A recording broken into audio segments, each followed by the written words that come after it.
All right, getting ready to get out of here. Marcus Thompson filling in with me today for Tom Tolbert, who should be back with us tomorrow. By the way, was that the caller? Was that Philmo Mike? He sounded a little bit. I know we had somebody text and say it had to be San Quinn. Somebody else said it was Ice-T.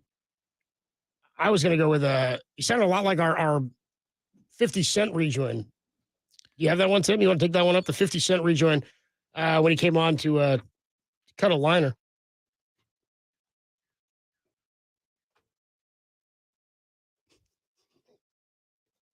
Yeah. Thank you, Tober. Let him know, baby. Did he botched like 2 parts of my man, Mr. T, Tom Olbert. And then he says on KNBR 60. KNBR 60.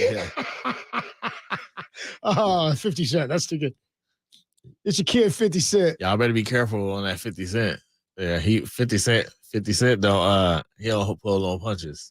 He been on this Diddy tip for years. Oh, has he? Oh, yeah. Oh, man, he's like the Hannibal Buress of Diddy. Oh, man. 50, there's nobody safe with 50. Oh, man. Nobody safe with 50. Well, he didn't end Kanye's career like he said he would. He did Graduation, what? Remember they went head to head? Oh, yeah. Yeah, I remember.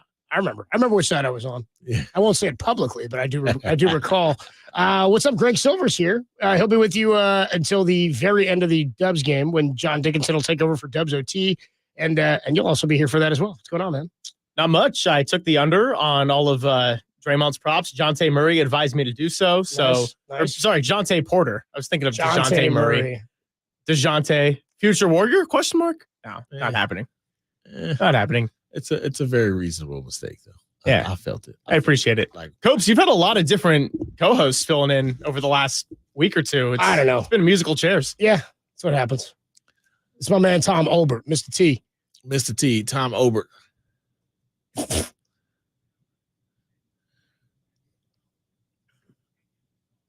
So stupid, dude. Did you see the ejection, Draymond? I did see the ejection. What do you make of the situation? What do you make of the foul and how he reacted to it? And how do you feel about me not retweeting you? We're okay. We're on good terms. We're surviving. You're no Tim Kawakami right now, but that's okay. Correct. I did see the foul. I thought it was fine. I just think that Draymond didn't have a proper sense of when to stop talking. Like, this wasn't a bad ejection in the standard of when the bar's on the floor, he didn't go choke anybody. That's cool. He didn't strike anyone across the face. That's the bar. He was just yelling at the ref. So I don't think he's going to get a suspension for this. But you saw Steph Curry's reaction.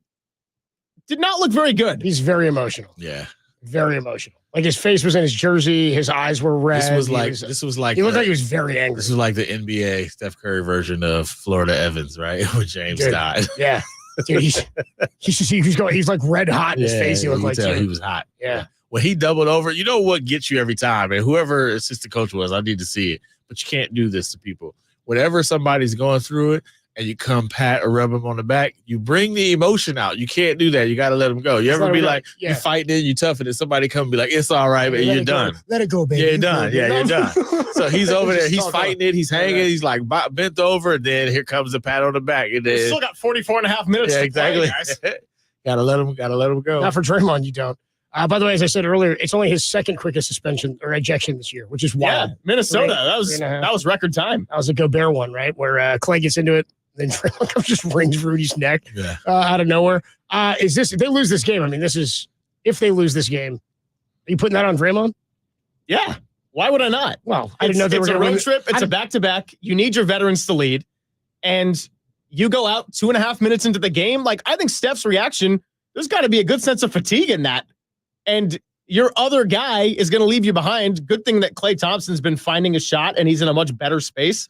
But if you lose to a Magic team that could not buy a bucket in the first half, and it's a situation where you let them hang around, and it slips away at the end. Sounds to me like it's a 2023-24 Dubs. I was going to say add it to the list of what, 8 games? Yeah. 9 games? Maybe. Yeah, something like that. I mean, they've been awful at closing. Yeah, I mean, they all have had a hand in them just kicking away games. They've kicked away so many games. What's your favorite?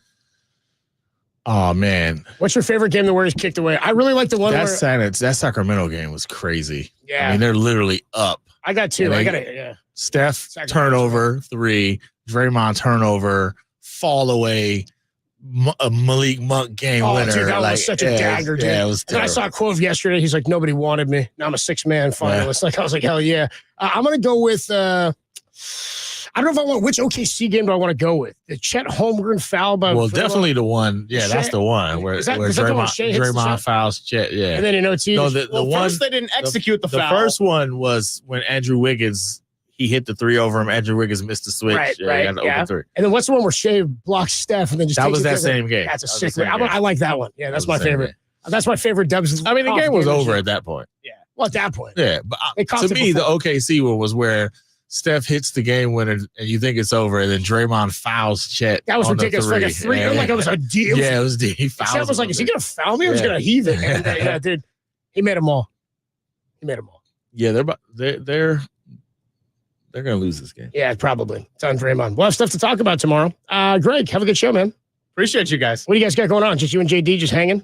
Just calls, me and JD listeners? Hanging. You spend a lot of time doing that, you and JD. Just talking Dubs. That's it. Dubs OT coming your way immediately following the end of the Warriors game, and Greg Silver will take you up until the start of that, and we'll get your calls and your thoughts on that. You ain't going with Nuggets 18 with like 6 minutes left and capped with a Nikola Jokic 38-foot buzzer beater off the glass. They ain't do it for you. No. Not going to lie. That was the hardest post-game show. That was a pretty sick one, though, dude. That Jokic one was pretty dope. That fadeaway one was insane. Because he threw it like it was a soccer player throwing in a ball from the sideline. I had no thought that was going in when he shot it. From our angle, it was like the way he shot it was like, it's going to like bank off the shot. He didn't even smile, too. He's like, all right, time to go home.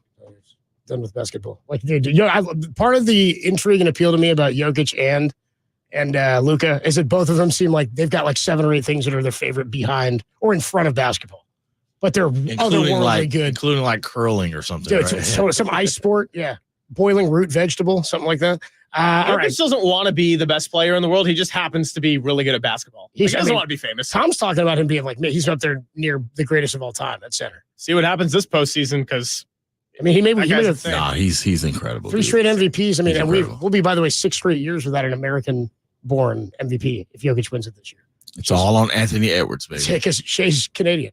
Have a good show. Enjoy Dubs OT, and 808 KNBR is the number to call for that. I'm sure you'll be getting a lot of talk on Steph's reaction to Draymond and a lot of live reaction to Draymond's ejection in the first 3.5 minutes. Let's thank our guests from today. We had Mark Spears came in studio. In the building. How about that? By the way, Mark Spears was wearing when he was here. Anybody who watched, he was wearing like a big bright red hoodie, and it had like a bejeweled logo on the front. Yeah. And Marcus during a break goes, what sweatshirt are you wearing? He goes, oh, this is from Montel Jordan's. Montel Jordan's church.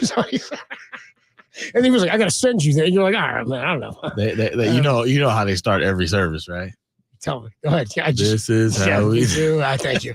I knew we were going there. Ron Wotus joined us at 3:50, and Susan Slusser covers the Giants for opening day tomorrow, 1:10 first pitch. We got a 12:10 pregame. And it'll be Yu Darvish against Logan Webb on opening day as Bob Melvin takes the helm at manager for the Giants. Marcus, good to see you, man. Thanks for coming today. Absolutely. I will see you soon, man. For you. And I will I'll talk to you Friday. That's when you're scheduled. Yes, you're scheduled to be here. So we'll talk to you Friday. All right. Tom Tolbert will be back tomorrow. Thank you to Derek. Thank you to Tim. You guys did a great job. As always, stay tuned because coming up next, Greg Silver will take you with a little sports phone KNBR until the end of the Warriors Magic game, where you'll get John Dickinson and Dubs OT. Until then, take it away, Dirk.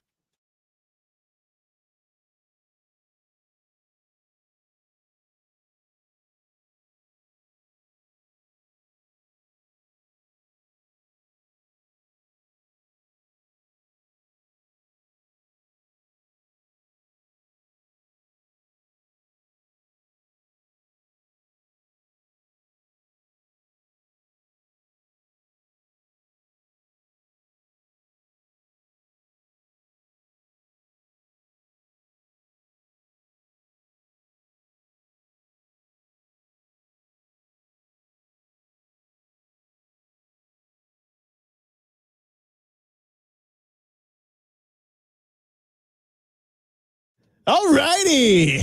What's going on, everybody? Greg Silver here. Sports Phone KNBR / pre-Dubs OT with John Dickinson. Big thank you to Adam Copeland, Marcus Thompson. Did a great job on the Tolbert and Cope show. Mr. T. Olbert. Warriors In the middle fourth quarter against the Orlando Magic in an old school barn burner, nobody can make a three type of game. So if you're watching the stream, you could see I'm in a baseball jersey. The Cucumbas, one of the all-time great teams in fictional sports. And I wanted to talk about opening day and baseball coming up and everybody's excitement level, and Buster Olney saying that he thought the Giants were kind of boring and now they're not. But now we got a Draymond Green ejection and we're leading up into Dubs OT. So let's talk about it. Just a reminder, by the way, that Sports Phone KNBR / pre-Dubs OT is presented by Industrial Metal Supply, online at industrialmetalsupply.com. Metal made easy. Also, you're listening to KNBR AM and KNBR FM San Francisco, the sports leader, a Cumulus media station. Tim Webb behind the board, doing a little bit of extra time. Appreciate it as always, Tim. If I could throw a drop back to you, great job, brother. And this is the thing with the Draymond. Appreciate it. Here's the thing with the Draymond Green. So if you didn't watch the game, you've been out busy doing real productive adult things, and you need somebody to fill you in. 8:24 left in the first quarter, and Draymond Green was called for a foul on Paolo Banchero. It was a three-point play, the old-fashioned three-point play. He did not like the call. And so he keeps talking, gets a technical. He's still talking. Now, mind you, he hasn't been ejected since returning from his indefinite suspension on MLK Day when they were on the road in Memphis. And it looked like it was a little bit too much. And if I could say what it seemed came out of Draymond's mouth on the air without getting punished, I would maybe do it. But it's something that I cannot say. And I don't think it was very good. But what was interesting is Steph Curry's reaction. This was all over Twitter. We had it here on KNBR socials. NBC Sports Bay Area had it. And with a game at 6-4, then 6-6 if you count the and one, soon to be 6-8 with the two free throws, and 44 and a half minutes of basketball left to play. Well, Steph Curry is sitting there walking on the court, puts his jersey in his face, just like this, multiple times, and his eyes appear to be a little bit red. I don't know if he was just straight up crying out of frustration. Now, what I would bet is that in the postgame, when he is asked about this, he is probably going to say he was frustrated with the call. It's a long road trip. We need every game. Sometimes emotions get the better of you. He's no rookie to the media game. And I don't think he's going to publicly call out a teammate who has been typically very emotional. But I want to hear from you if you're out there and listening. We got the Golden State Lumber and Building Materials text line, and we got the phone lines.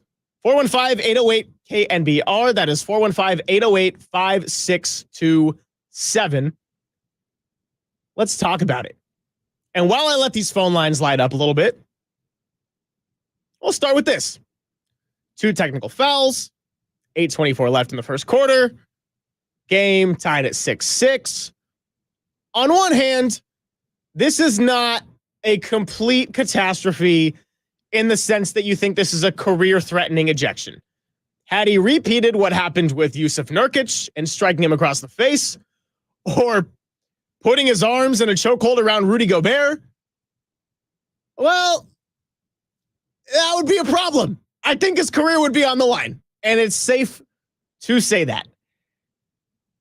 So the bar is on the floor for Draymond Green ejections.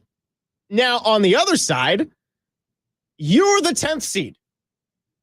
And Draymond Green, which was trending all over social media, in his Sunday postgame after a loss in Minnesota, which the Warriors looked like they should have had, said, I don't give a damn about the Rockets. And I get that. I'm behind it because the Warriors have a lot of bad habits and inconsistencies that they really got to worry about before even thinking about Houston being on their heels. And if they're just going to play let's just hold on to 10 and not have Houston catch us game, well, the very best case scenario is you do hold on to 10 and you have no shot of getting out of the play-in. Let's go to the phones before we hit a break. And I see Joe out in El Dorado Hills who wants to weigh in on the Draymond Green, Steph Curry situation. Joe, you're on pre-Dubs OT /sports phone on the Sports Leader. How are you? I'm good, man.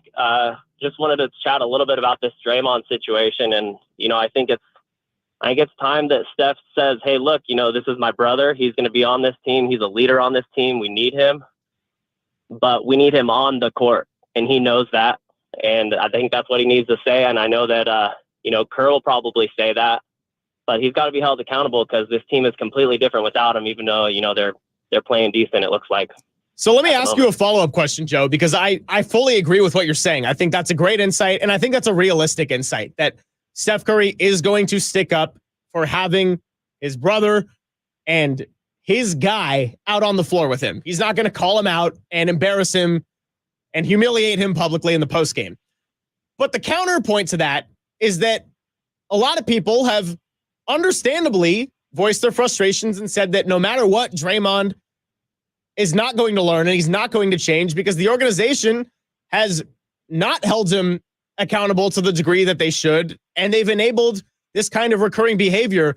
So do you think if Steph Curry says something like that, which I think is a realistic type of statement to come out of his mouth, does that do anything leading into the end of the season, whatever that is? No, I mean, the answer is no. Draymond's not going to change, and Steph has to follow that up with saying, hey, look, Draymond, I don't need you to change. We need you to be who you are. And if you bottle up your emotions too much, we're not going to go where we want to go. And I mean, this year is probably done. Kerr took too long to get Jonathan Kuminga in the game. We're begging for him. He has such a long leash with all the veterans, and he gave Kuminga no leash, and it took too long.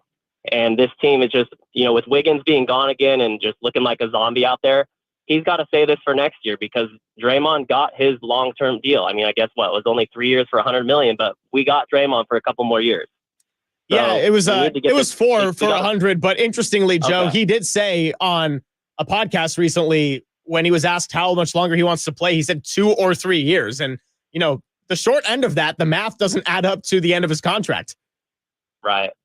I mean, we all say things that we don't necessarily, the math doesn't always add up. And then if you circle back, it's like, yeah, I want to play to the end of my contract, but he probably is not going to play on this team past the Steph Curry era. So that all depends as well. I hear you, Joe. Well, listen, thank you so much for the call. Really good way to start off this pre-show as the Warriors are winding things down. Still about 5 minutes left in the Magic versus Warriors game. The Magic have come out a little bit slow in the first 3 quarters of this one, despite not having played since Saturday. This would be Golden State's 3rd game since Saturday. They played in Minnesota on Sunday. They played last night at Miami, and now they're on the second end of a back-to-back here in Orlando and having to do a lot of this without their defensive anchor and voice. Tell you what, we're going to take a quick break, and we're going to come back. And Glenn, I see you on the line, so I will get to you first after the commercial. This is pre-Dubs OT /sports phone KNBR, 415-808-5627 to call in. And you're listening to KNBR 104.5 and 680, the sports leader. Redwood City. Shout out to you for supporting KNBR, Redwood City's sports leader.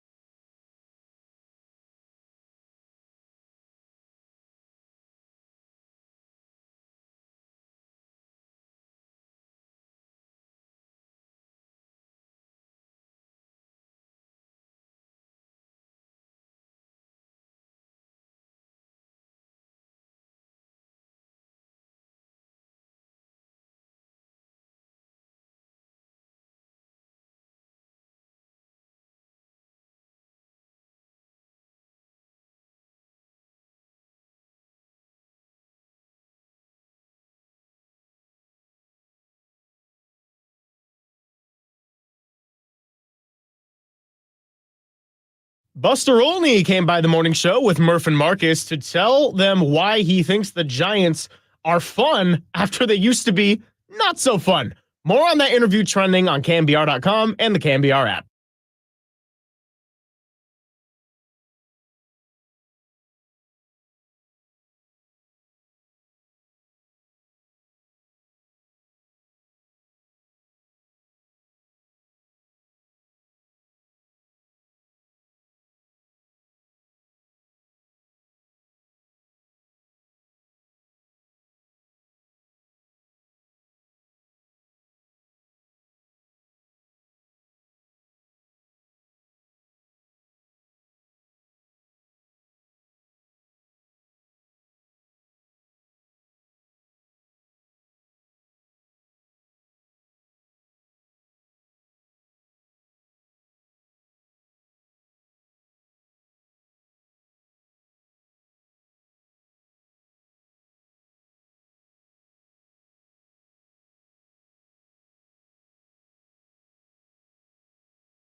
Dubs OT / Sports Phone KNBR. Greg Silver chilling with you just a little bit longer before we get connected with our guy, John Dickinson, for the full Dubs OT. Warriors at Magic coming down to it. And Draymond Green played 3.5 minutes of this game before getting his first ejection since returning from his long indefinite suspension. If the Warriors can close this out, a lot of eyeballs are going to be on Draymond Green. If they cannot close this out, and this is the 10th or 11th such loss of not being able to score when it counts or get a stop when it counts, it is going to be a loud and brutal fan base here in the Bay Area. Let's quickly take a call. I know this one's about baseball, that is. This is Glenn in Visalia, and let's take it because I was going to talk a little ball, and opening day is tomorrow. Glenn, you're on the Sports Leader. How are you? Greg, I'm very blessed. Greg, I'm going to make it very simple. I don't think the Giants is going to be able to hit on a consistent basis because our catcher cannot hit, our left fielder cannot hit, and our right fielder cannot hit on a consistent basis. I know our defense, Greg, is improved, our pitching improved, but you got to hit to score. And I don't think that we improved our hitting, Greg. All right, well, I understand the concern, Glenn, and thank you very much for the call. And just a quick comment on that. I get what he's saying because not being able to hit was a severe problem for the Giants for the later half of the summer and early part of the fall. There's just no other way around it. That being said, a lot of young guys on the team too. Patrick Bailey maybe hit a little bit of a rookie wall, as they like to say in all sports. Casey Schmidt had his ups and downs. He's got a chance. Marco Luciano has a chance to be a good bat, although I don't see him being the starting shortstop. So it's a fair concern, and we'll see how it goes. But I think that these young guys are much more wild cards, and it's not necessarily the blueprint for the whole season. So back to basketball for a little bit as we're getting set to join our guy, John Dickinson. And as we got a little bit of camera grooviness right now, big thank you to our digital department. And I see StreamYard up. We're going to get this nice little overlay that says Sports Phone KNBR. That's going to switch real soon. Great job, brother, indeed. And the last comments on the Warriors and why this is a problem that Draymond Green got ejected is that you need every single game, and this team does not have an old core that's good enough to carry it night in and night out with consistency. And on top of that, the young players also aren't ready yet. Trace Jackson Davis, Brandon Pajewski, Jonathan Kuminga, Moses Moody are not closers on their own. You stick those four out there with Steph Curry, that is a lineup that is getting eaten up by better teams with more confident NBA players that have had a chance to get this done. And sometimes with the Warriors, it takes a lot of energy just to execute the right way and play the good version of their basketball against okay teams. That was the case when Minnesota came out sleepwalking in the first half to start this road trip. That was the case for the first 60% of last night against the Miami Heat team that was missing a lot of their starters and best player. And it's not a knock on the Warriors and their effort or anything, but it's a completely fair comment as to what they really are this year and at this point. They don't even have the talent level, in my opinion, of the team that everyone compares them to all the time in terms of going below expectations in the Los Angeles Lakers. But here's the good news, folks. The Golden State Warriors, and really good news for Draymond Green, are going to survive this one as they dribble it out in Orlando and win it by a score of 101-93. Steph Curry and Andrew Wiggins with a big hug on the hardwood. Steve Kerr giving Andrew Wiggins a big hug. And Andrew Wiggins, you guys, I know he's frustrating and I know he's inconsistent, but he's a damn good basketball player. And when he is playing his game, makes a world of a difference. Magic, pretty good team at home. 25-11 now on the season. So a good win for the Warriors when it all counts. And we're going to get connected with John Dickinson real soon. So my time here in this chair was a short one. And I want to thank Tim and Michael and everybody making this happen. I want to thank Copes for giving me some trust. And no, I did not wear the G-Baby jersey just to kiss up to the boss today.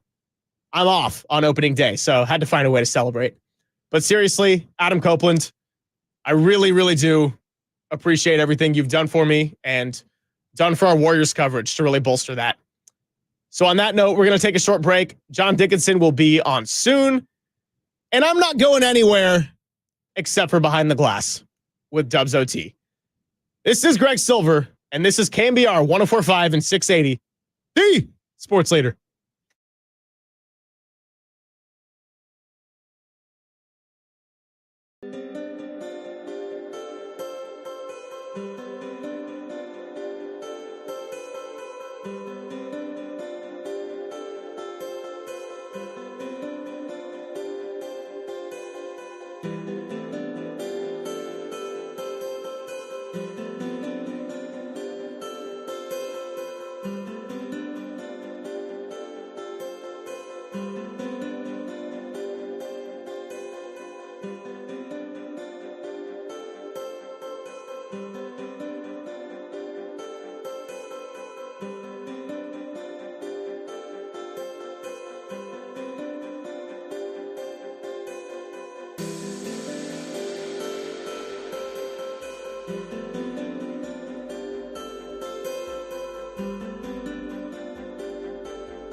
Okay. You got me on the video, or Greg gonna come in and do that, or okay, sweet.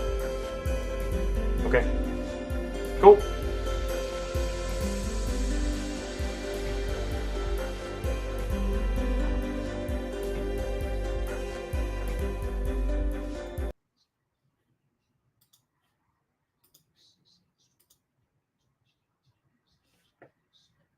Magic have a foul to give.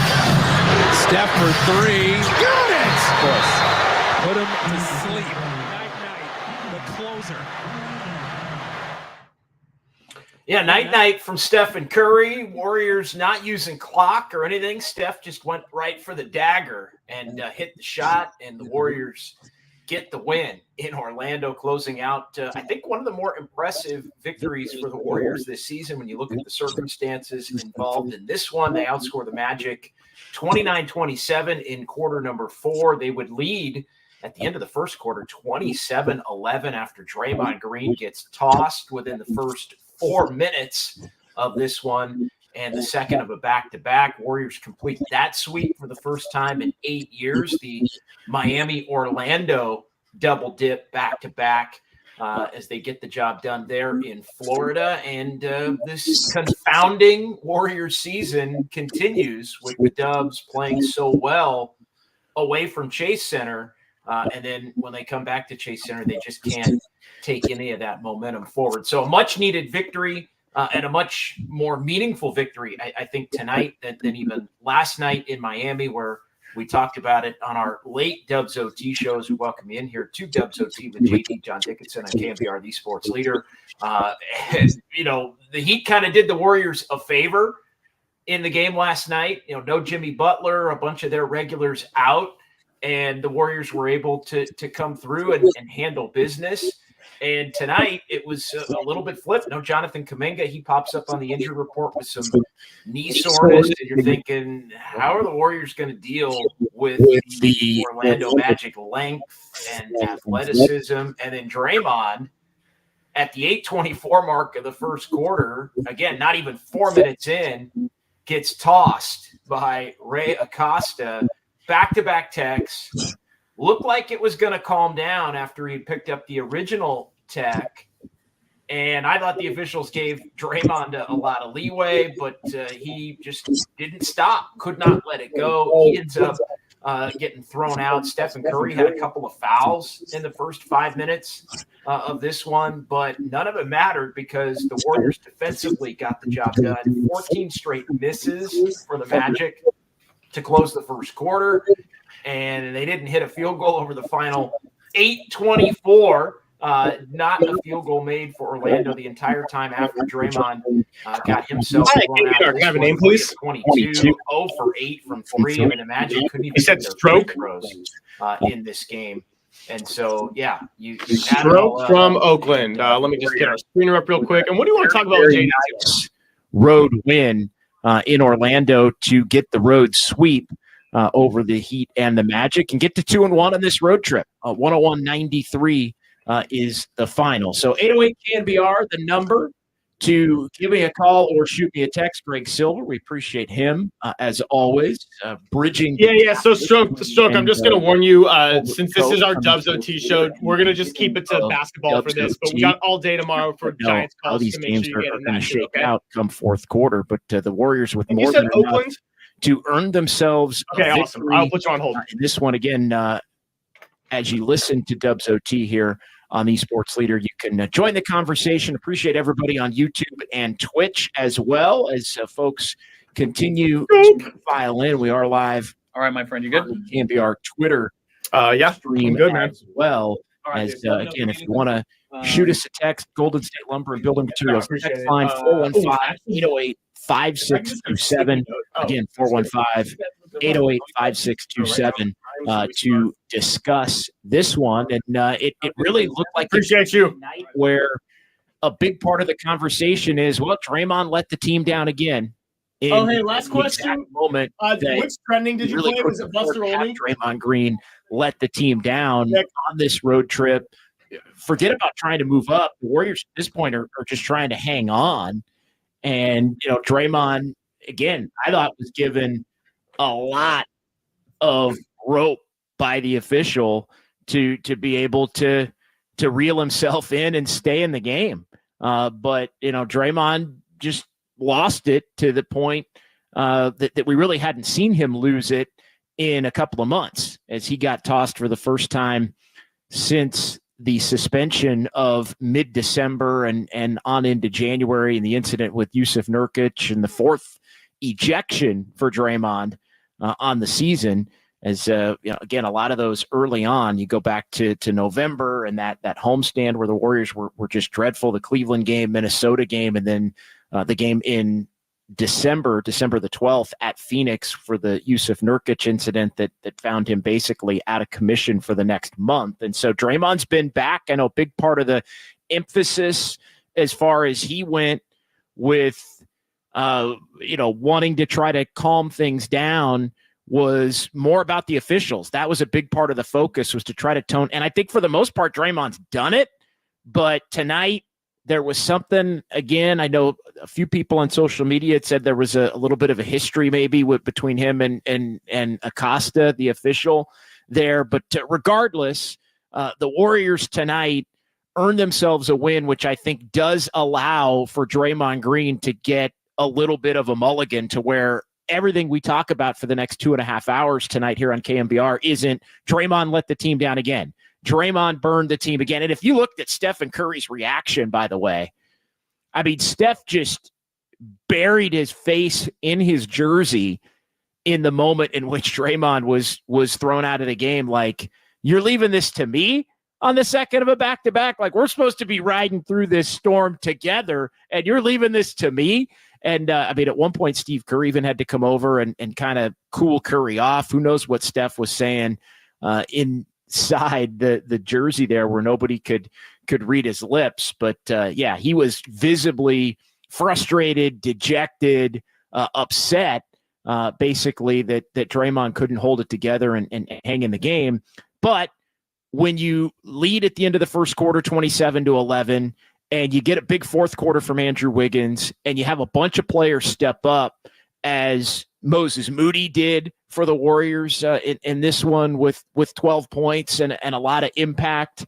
Klay Thompson did his thing, making 3 of 8 from 3-point range. Kevon Looney was solid and steady. Hell, Guy Santos had to play 5 minutes for the Warriors, basically, because they needed an extra body because Draymond had gotten thrown out so early. And I think Gary Payton II might have been I don't know if he's the MVP to this game, because I think that's probably got to go to Andrew Wiggins with the 23 points and the big fourth quarter for Andrew Wiggins to help guide the Warriors through some rough territory there, with the Magic kind of making their run after the Warriors had built their 17-point lead early. Wiggins with just key bucket after key bucket, scored the first 8 of the fourth quarter for the Warriors, as the Magic, again, are breathing down their neck at that point. But if Wiggins is the MVP for the Warriors in this one, then I think you might have to call Gary Payton the next most impactful player for the Warriors. He was really good.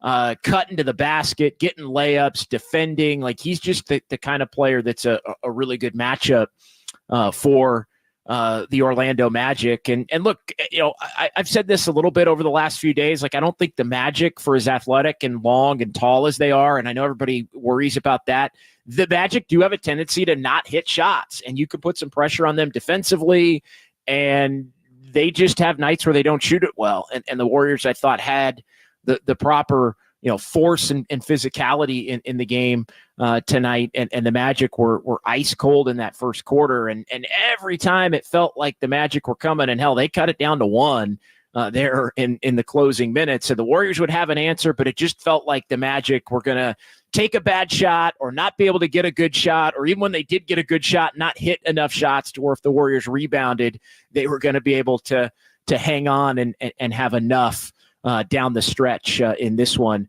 to prevail. So 808 KNBR, it is Dubs OT with JD here on The Sports Leader, as the Warriors do get the win in this one by the final in Orlando of 101-93. All right, let's get to the phone lines here, as we do have some people that want to talk right off the top of the show, and we'll get it started here with Stroke in Oakland first here on The Sports Leader tonight. What's going on, Stroke? Hey, buddy. Hey, yeah, Draymond gets a mulligan. That's for sure. I just think, I know he's not going to win MVP, but boy, Steph Curry, he should get some votes. I mean, and if they make the play-in, I think that's a plus, is the way this year's gone. I mean, he didn't have Draymond, he didn't have Clay until recently, Wiggins until recently. They'd probably be 10 games out of the play-in if he didn't play as great as he did. And they're shooting for him. So, I think he's just having one of his best seasons. I think Kerr's coaching his butt off this year, considering. So, I'd like to see him get a few votes, even though I know he won't win. Yeah, thanks, Stroke. I appreciate it. Yeah, I don't think he's going to get too many votes this year, just based on the fact that I think most people would view the Warriors as underachievers this year, top to bottom, as they currently sit. Just kind of looking at where things are. And I know the Lakers are playing in Memphis tonight, and it looks like they're going to get a win. And, you've got Houston right on the Warriors' heels, winners of 9 in a row. So I think where the Warriors sit right now, even with the 2 games consecutively won at 38 and 34 and 10th in the West, and still 2 games back of the Lakers right now as we speak. And the Lakers are up big, 18, looks like late in the third in that game in Memphis. I think, you don't, if Curry had led him to the 5 seed or the 4 seed, then I think maybe we're having a conversation about that. But the reality is, for Steph, I don't disagree with the point, Stroke, that without Steph, this thing would have, they wouldn't have even made the play-in at this point. They'd be 11th, maybe 12th if he had missed as many games this season as he did last year, with the Warriors able to withstand it last year, in large part because Jordan Poole was still on the roster, and for all the troubles that Jordan Poole had, he was somebody that did step up in Curry's absence. But he was big tonight, and the Warriors needed him to be big tonight. Steve Kerr didn't mess around. He put him out there beginning of the fourth quarter, didn't go down the route that he went down in Minnesota, but he also didn't finish the game either. He did sub him out for a couple of minutes, and then even did an offense-defense substitution around the 3-minute mark for Steph. But he was out there at the beginning of the quarter, and him and Wiggins, I thought, really helped prevent things from getting away a little bit earlier. Ben in Santa Rosa next here on Dubs OT with JD on the Sports Leader. What's going on, Ben? Hey, JD. Hey, if the Giants, now that their season's starting, if the Giants and Warriors are playing on the same day, are you going to have the post-game show on 10:50, or is it just it's not going to happen? It is going to happen, and we're still talking about options as far as 10:50 goes, but we are going to have it on YouTube and Twitch and the Twitter X stream as well, as available for people that want to listen to it in podcast form as well. So it's still kind of an ongoing conversation, but the one thing that we are doing after every show or for every game, regardless, is we are going to be on the YouTube and Twitch and Twitter stream. So you can fire that up in any of those platforms if you like them, and be able to get everything in real time as far as the timing and all of that goes, Ben. Yeah. So I'm sure you would agree that when it comes to sports, some fans, at least anyway, can be rabid, right? So you can have a guy, especially seems like in the NFL, you can have a guy that, beats his wife up or whatever the hell they do and off the field, something horrible, something bad. They'll still root for the guy. I mean, I've seen it so many times. They'll still root for the guy on Sunday. They don't really care what he does off the field as long as he performs on the field. But I am so done with Draymond. I'm over this guy. And I actually would like to see Wiggins play really well between now and however deep they go in the playoffs, if they get to the playoffs, because I think at least, I have no expectations of the Warriors doing anything in the playoffs, but what I'd like to see is him play really well, just to increase his trade value. And I wouldn't care if they put together some kind of deal where they traded Wiggins and Draymond to another team for whoever.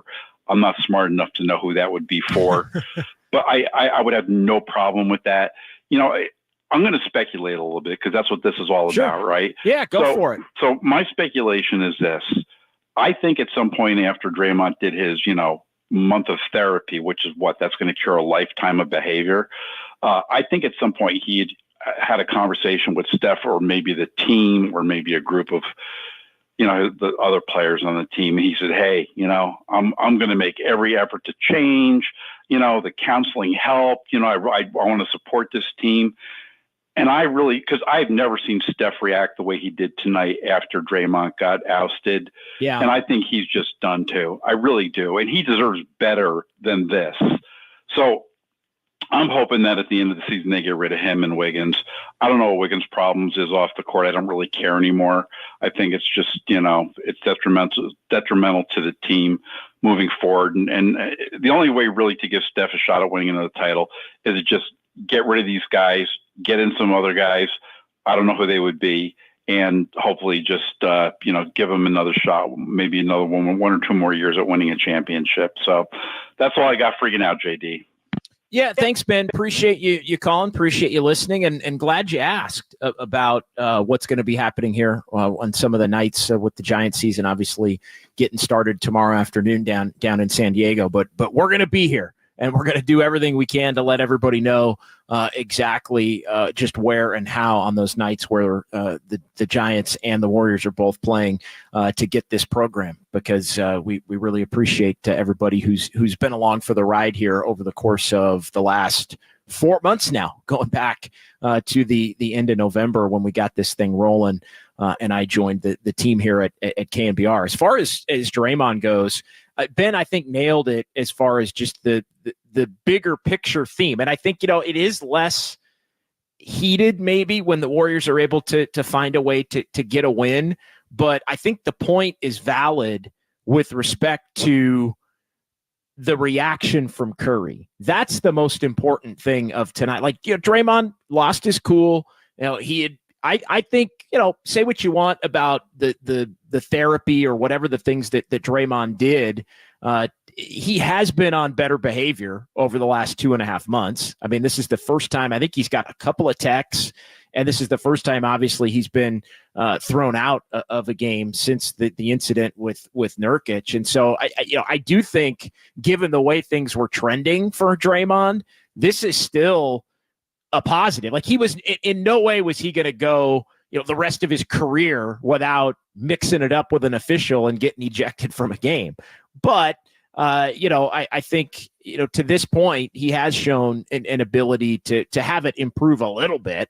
Now we'll see, what his post-game comments are if he meets with the media in Orlando tonight and all of that. But I think the key point, though, is, and he kind of gets a mulligan tonight, but maybe not, Ben, because of the reaction from Steph. Because the only way Draymond would ever not be a member of the Golden State Warriors moving forward here would be if Stephen Curry goes in and has a conversation with Joe Lacob and has a conversation with Mike Dunleavy Jr. and has a conversation with Steve Kerr, and they're talking about everything. And the topic comes up of, what do we do with Draymond? Or, and if Steph got to a point where he lost faith in Draymond, and in the moment, it felt like, Steph was, it might have been, just looking at the reaction, it might have been one of those moments where Steph was thinking, again, this didn't need to happen. It shouldn't have happened. And so, we'll see how the rest of this season plays out. We'll see if those conversations are had in the offseason. But as far as the Warriors just up and doing it on their own, hey, Draymond's going to go. We should probably add that to the conversations list. I know Greg Silver and I have had, our list of, they're going to have a Wiggins conversation. They're going to have a Kuminga conversation. They're going to have a Clay conversation. They're going to have a Steph conversation as far as, what Steph wants them to do moving forward. Is it focus on the young players more? Is it try to go all in on making another run here over the next 2 years? All of these conversations. And I think tonight is a reminder that they probably are going to have a Draymond conversation as well. Can he continue to be trusted?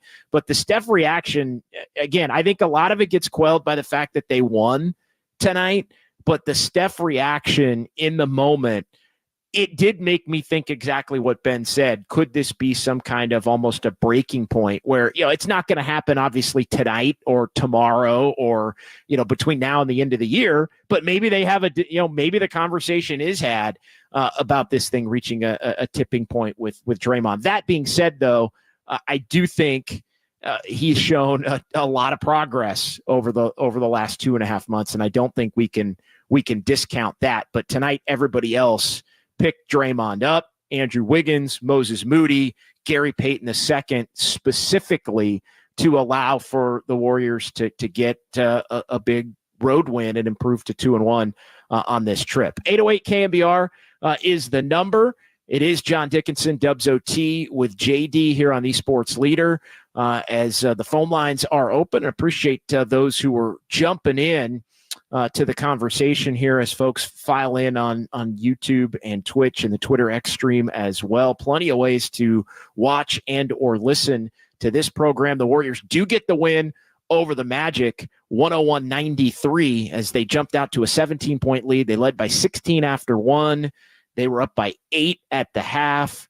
Magic cut it all the way down to 1 in the fourth quarter, but enough answers. Big fourth quarter from Andrew Wiggins, Steph and Curry with the dagger and a couple of big buckets down the stretch, and the Warriors do prevail in this one. Let's get to Duck Sauce next in San Jose. What's going on, Duck Sauce? Hey, JD. Good evening. Always good to talk to you.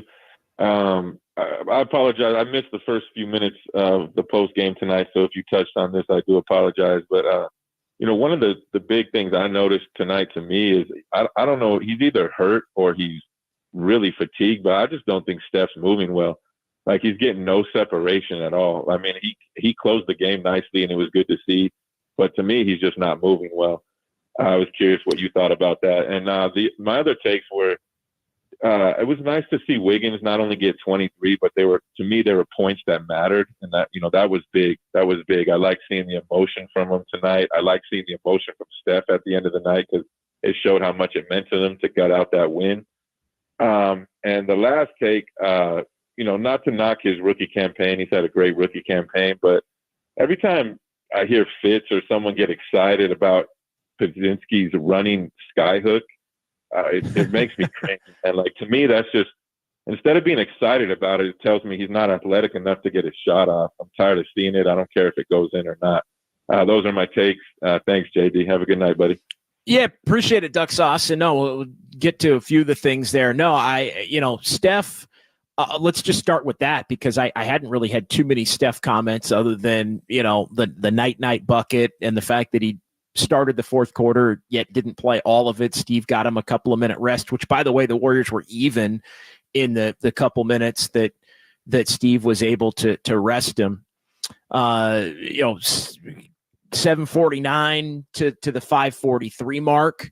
The Warriors were able to stay even for 6-6 there, and then Steph was able to come back in the game there. I don't think Steph's moving well, but I think part of it is the ankle, and the ankle was good. I think it goes back to 3 weeks ago tomorrow night when he hurt the ankle against Chicago at the end of that game at Chase, and it wasn't severe enough to keep him out for a couple of weeks. But I think what we've seen in the past from the Warriors is if that kind of injury happens even early in the season, he probably misses another week, at least, just to make sure that he's right.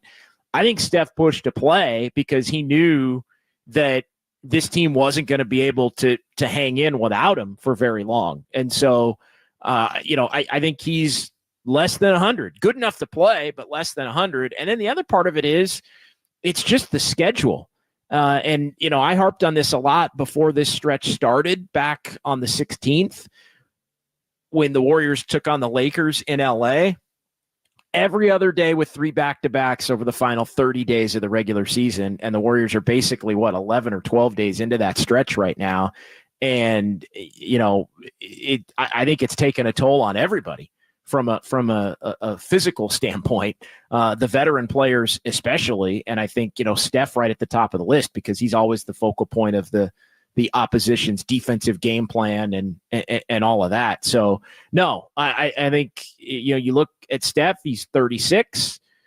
He just had an ankle injury and he's playing games every other freaking day. And there's, travel and the defensive game plan and the physicality. I mean, it is a grinder.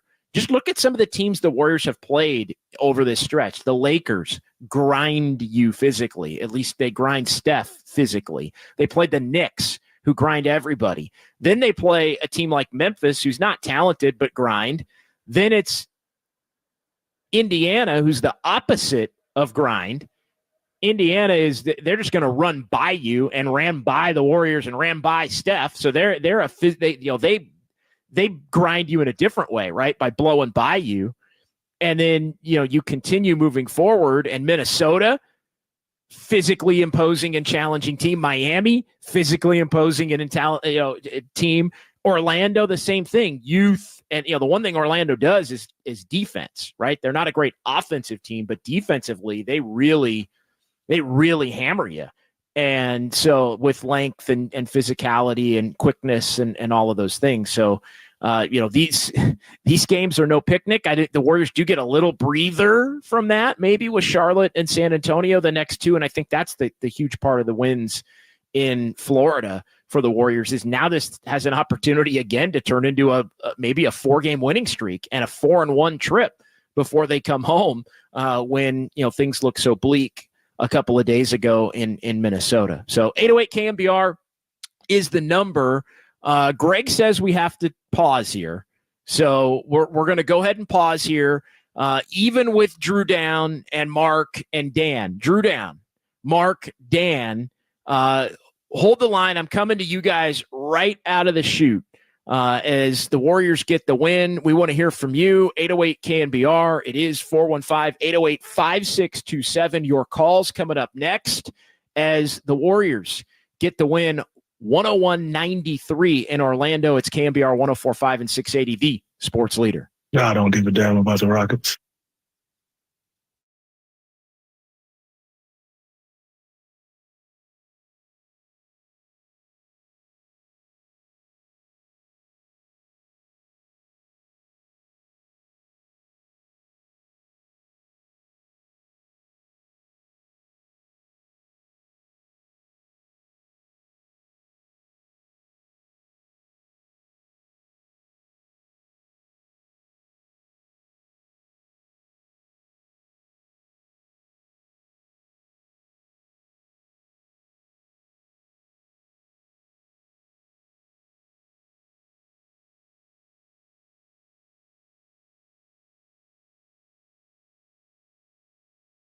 Draymond Green received the first ejection since returning from his suspension in January, just 3.5 minutes into the game against the Orlando Magic.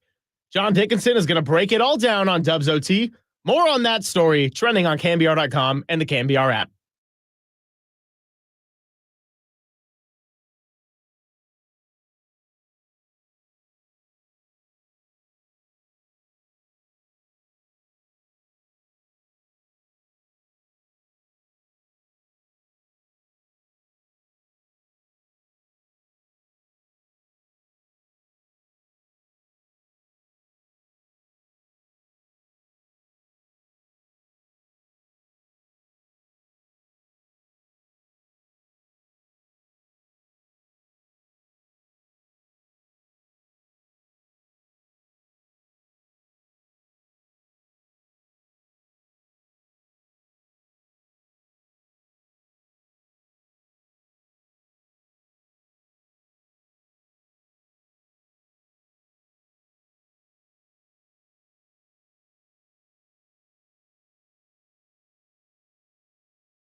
need to keep moving and moving the ball against Orlando.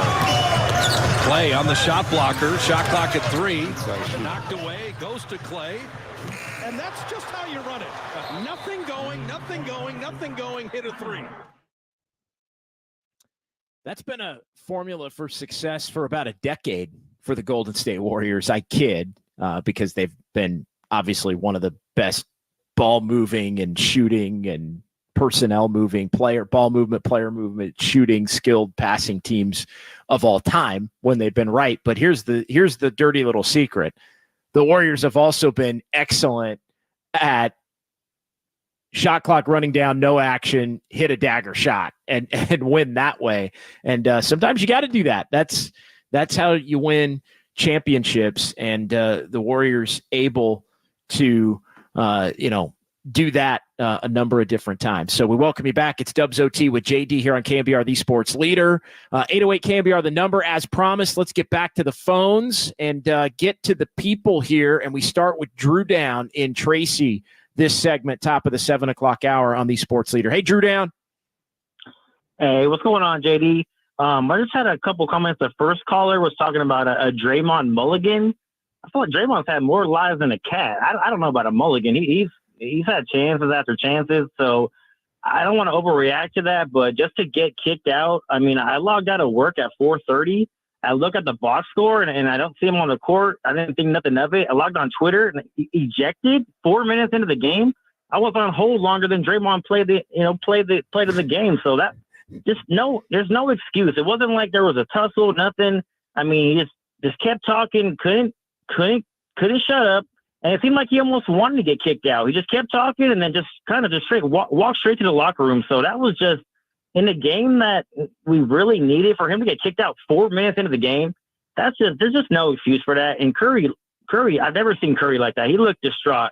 He looked like he was, done, at a loss for words. I don't want to overreact and say, Draymond's gone, but I think Curry is more, at a point where he's really thinking like we need you, and you keep, getting ejected. And so that was just, I felt bad for Curry. That was just 4 minutes in the game, and there's just no excuse for that. And shout out Andrew Wiggins, man.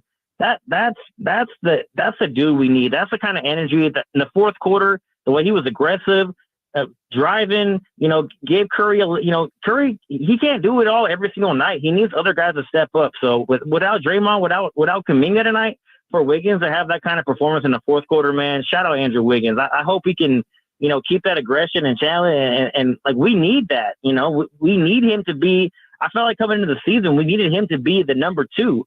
I know Kuminga's, been that. I don't think he's quite ready to do that at a super high level. I love Kuminga, but Wiggins, we really needed him. We really need him to be, he was great on defense at the end. We need that kind of performance from him. So shout out Andrew Wiggins, big performance.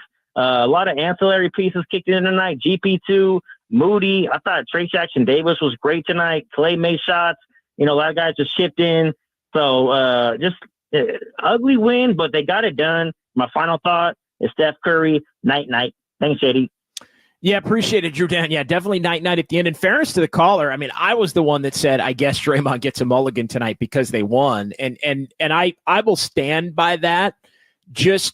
And I'll just ask Warrior fans to think of it this way. Think of the way that went down tonight. And I agree with you, Drew Down. I think Draymond was like, you know what? I'm just going to get run tonight. Like, I'm just going to keep talking. It's been 2.5, actually 3.5 months, but 2.5 since he came back. Like, I'm just going to keep talking. And Draymond's had more lives than a cat. Yeah, so I'm just saying, can you imagine the conversation we'd be having if the Warriors had lost this game and Draymond had done that? Like, I do think, not that it doesn't go in the personnel file for the end of the year and future evaluations. I mean, everything matters, but I think with the powder keg, basically, that the Warriors have been in terms of just fan angst and being a disappointment and frustration level that we've seen over the course of this year at different points, I think if you lose this game tonight and Draymond gets, ejected early, I mean, I think everybody's like done with him at that point. I think that's the whole conversation tonight on the show. That's the whole conversation tomorrow. That's the whole conversation Friday until they play again.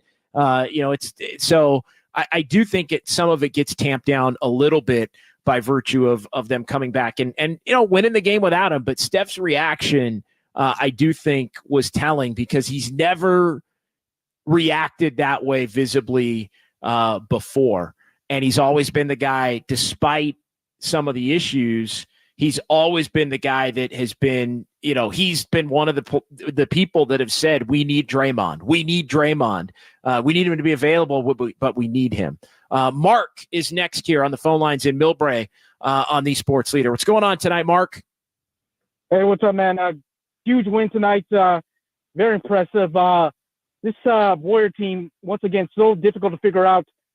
Going on the road, beating a pretty good Miami team, even though they're kind of slumping, but still winning there.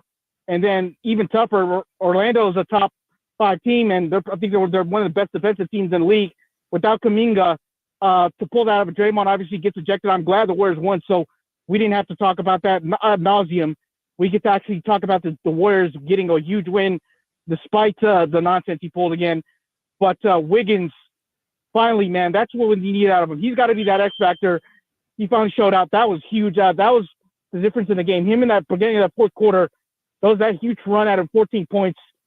I know he's disappearing act, but man, when he can show up and give him that, that's one of his best games probably in the last year and a half in a critical scenario that they need, trying to hold off Houston to get that win like they did tonight. And obviously Curry was incredible down the stretch getting that win. So all in all, you consider the circumstances and what could have been.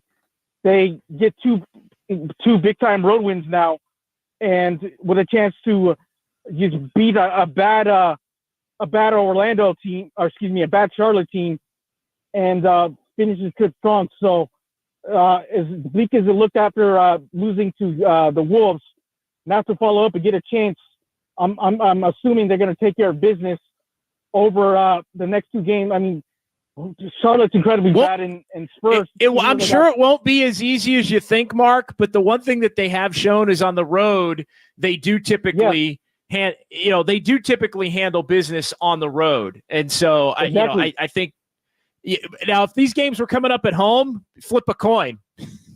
Yeah, exactly. That's why this season is so topsy-turvy. I mean, I think they're the only team of all the top 10 teams in either conference who have a losing record at home and winning record on the road. So figure that out. When we know, obviously, last year they were historically bad road teams. So this is just one of those wacky damn seasons. And in for the ride, and hopefully we're assuming they take care of business. They better take care of business because this Houston team is scorching hot, man. And if they don't, man, not only are they not going to make the play, they're going to be out of the playoffs. So hopefully a big win tonight in a game they need to get and continue it, man. But big time, man. Wiggins, that's what we need more out of him, man. Huge. Thanks for the time.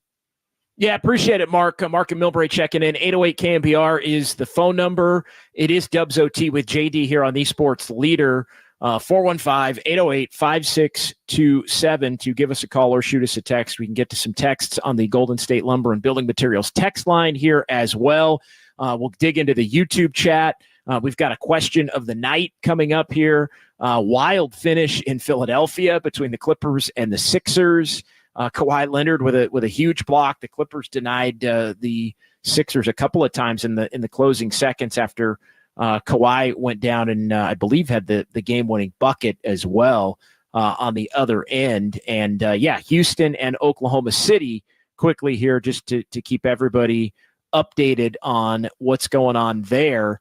As they're going at it. No Shai Gilgeous-Alexander in that game for OKC, and they are locked in a tight one, 97-94. Thunder do have the lead with about 6.5 minutes to go. I got that one on here in front of me, but 97-94 OKC with 6.5 minutes to go as the Rockets are trying to win their 10th consecutive game and keep pace with the Warriors, who were able to win again here tonight in Orlando to make it 2 in a row. Jim in Dickinson is next here on KNBR. Hey, Jim, how are you tonight?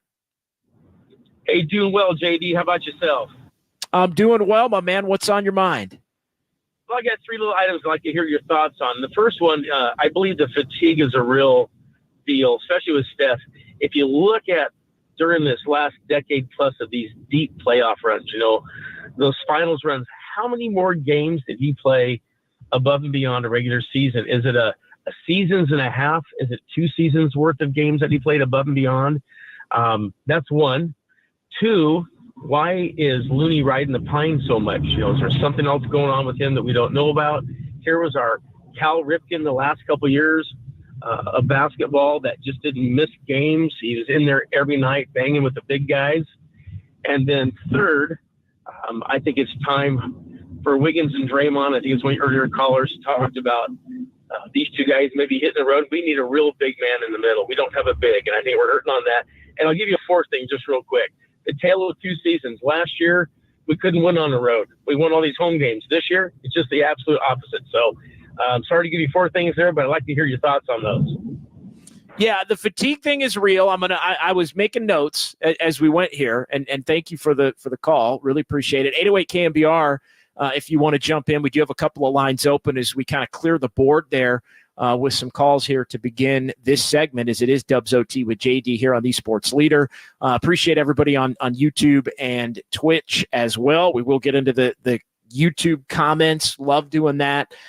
The fatigue thing is a real deal, and I think it's the compacted schedule of late, really since the All-Star break, but even more so here over the last couple of weeks, and that's not going away. I think it's part of the injury. I think it is all of the games. I think it's the fact that Steph has played so many games this season, even compared to other seasons. When you look at coming into this one, tonight was Steph's 66th game, and the Warriors with the win. There's 10 games to go now, right? For the Warriors, I'm losing track of my math here. But yeah, the Warriors are 38 and 34, so 10 games to go. So they've played 72, and Steph's missed 6 and played in the rest of them. And, the one benefit of an injury, you never want to see an injury, but the one benefit is maybe you do get a couple of weeks where you're not playing 36 minutes a night. Steph really hasn't had those breaks this season at all. And then you compound that with the playoff minutes and all of the runs that the Warriors went on and all of those different things. And yeah, Steph has played 147 career playoff games. And so, yeah, that's a lot. When you go through, everything. And so it all adds up.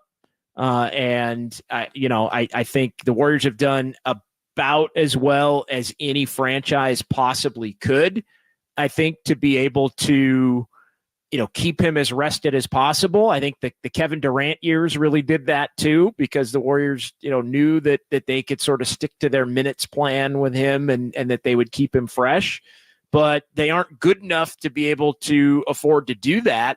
And when they have tried to do it a little bit, they get burned like they got burned in Minnesota on Sunday. And Steph, Kirk tries to get him a little 2-3 minute break, extra, and they end up losing the game because of it. So the fatigue thing is real, but it's not going away.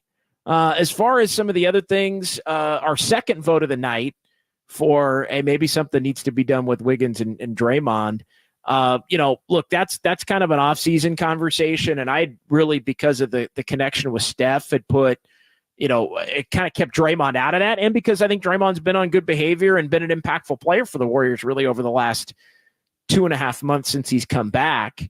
But again, the look said it all, and there was somebody on the text line, the Golden State Lumber and Building Materials text line, who said Steph almost looked like, this was the 7-0, almost looked like he was crying, like he was like covering up, the face in the jersey, like he was just so disappointed, frustrated, like, I can't believe this is, happening again. So we'll see.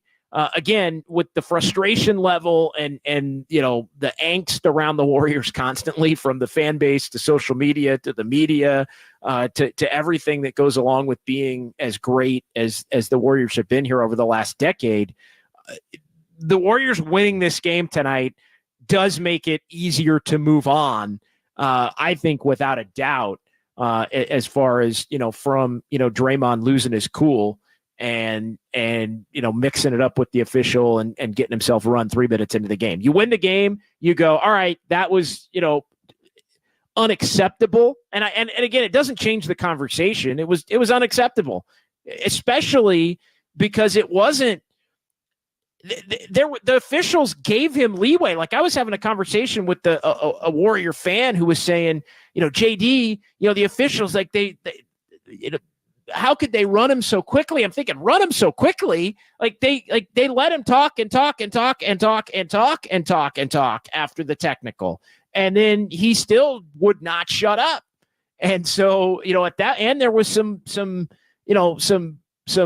real bad language, that was involved there. I'm not going to get into what, but you can read lips and see what basically finally did the trick. If you find the right video as to what he said to the ref there at the end as he was kind of walking away. And so, yeah, I mean, when you give somebody that much time and then he's still talking and then it is, blank, blank, blank, it just, then it's like, all right, you're done. Like, and so, I don't think that there was any kind of lack of restraint or quick whistle or reputation or any of that stuff. Like Draymond flat out, when the way that it all played out, deserved to get run.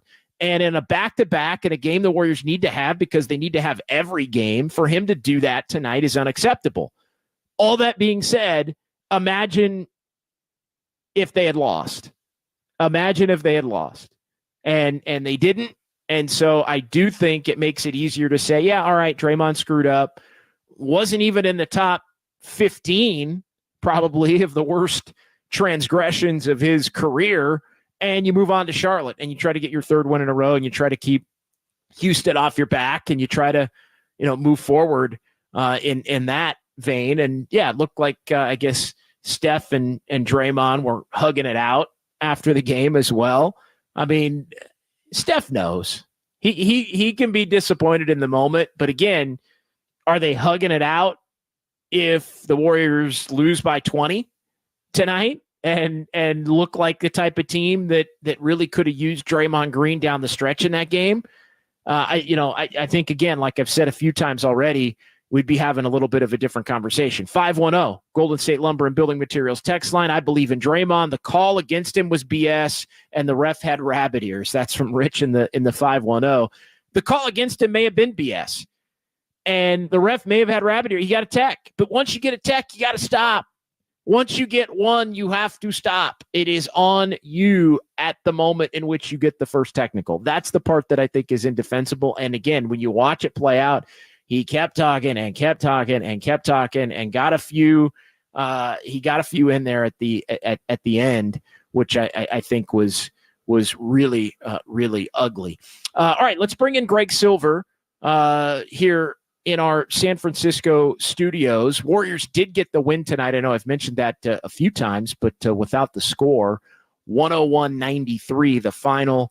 Warriors, great first quarter defensively. It was, I think, a combination of, good defense and bad offense, but the Warriors held the Magic to 11 in the first quarter, and then big games from Wiggins, big game from Draymond. I'm sorry, big game from Gary Payton II. And, Moses Moody, I thought, really helped off the bench. Steph and Clay, did enough in this one where the Warriors went back-to-back games, where Steph and Clay, Steph in particular, doesn't have a monster game.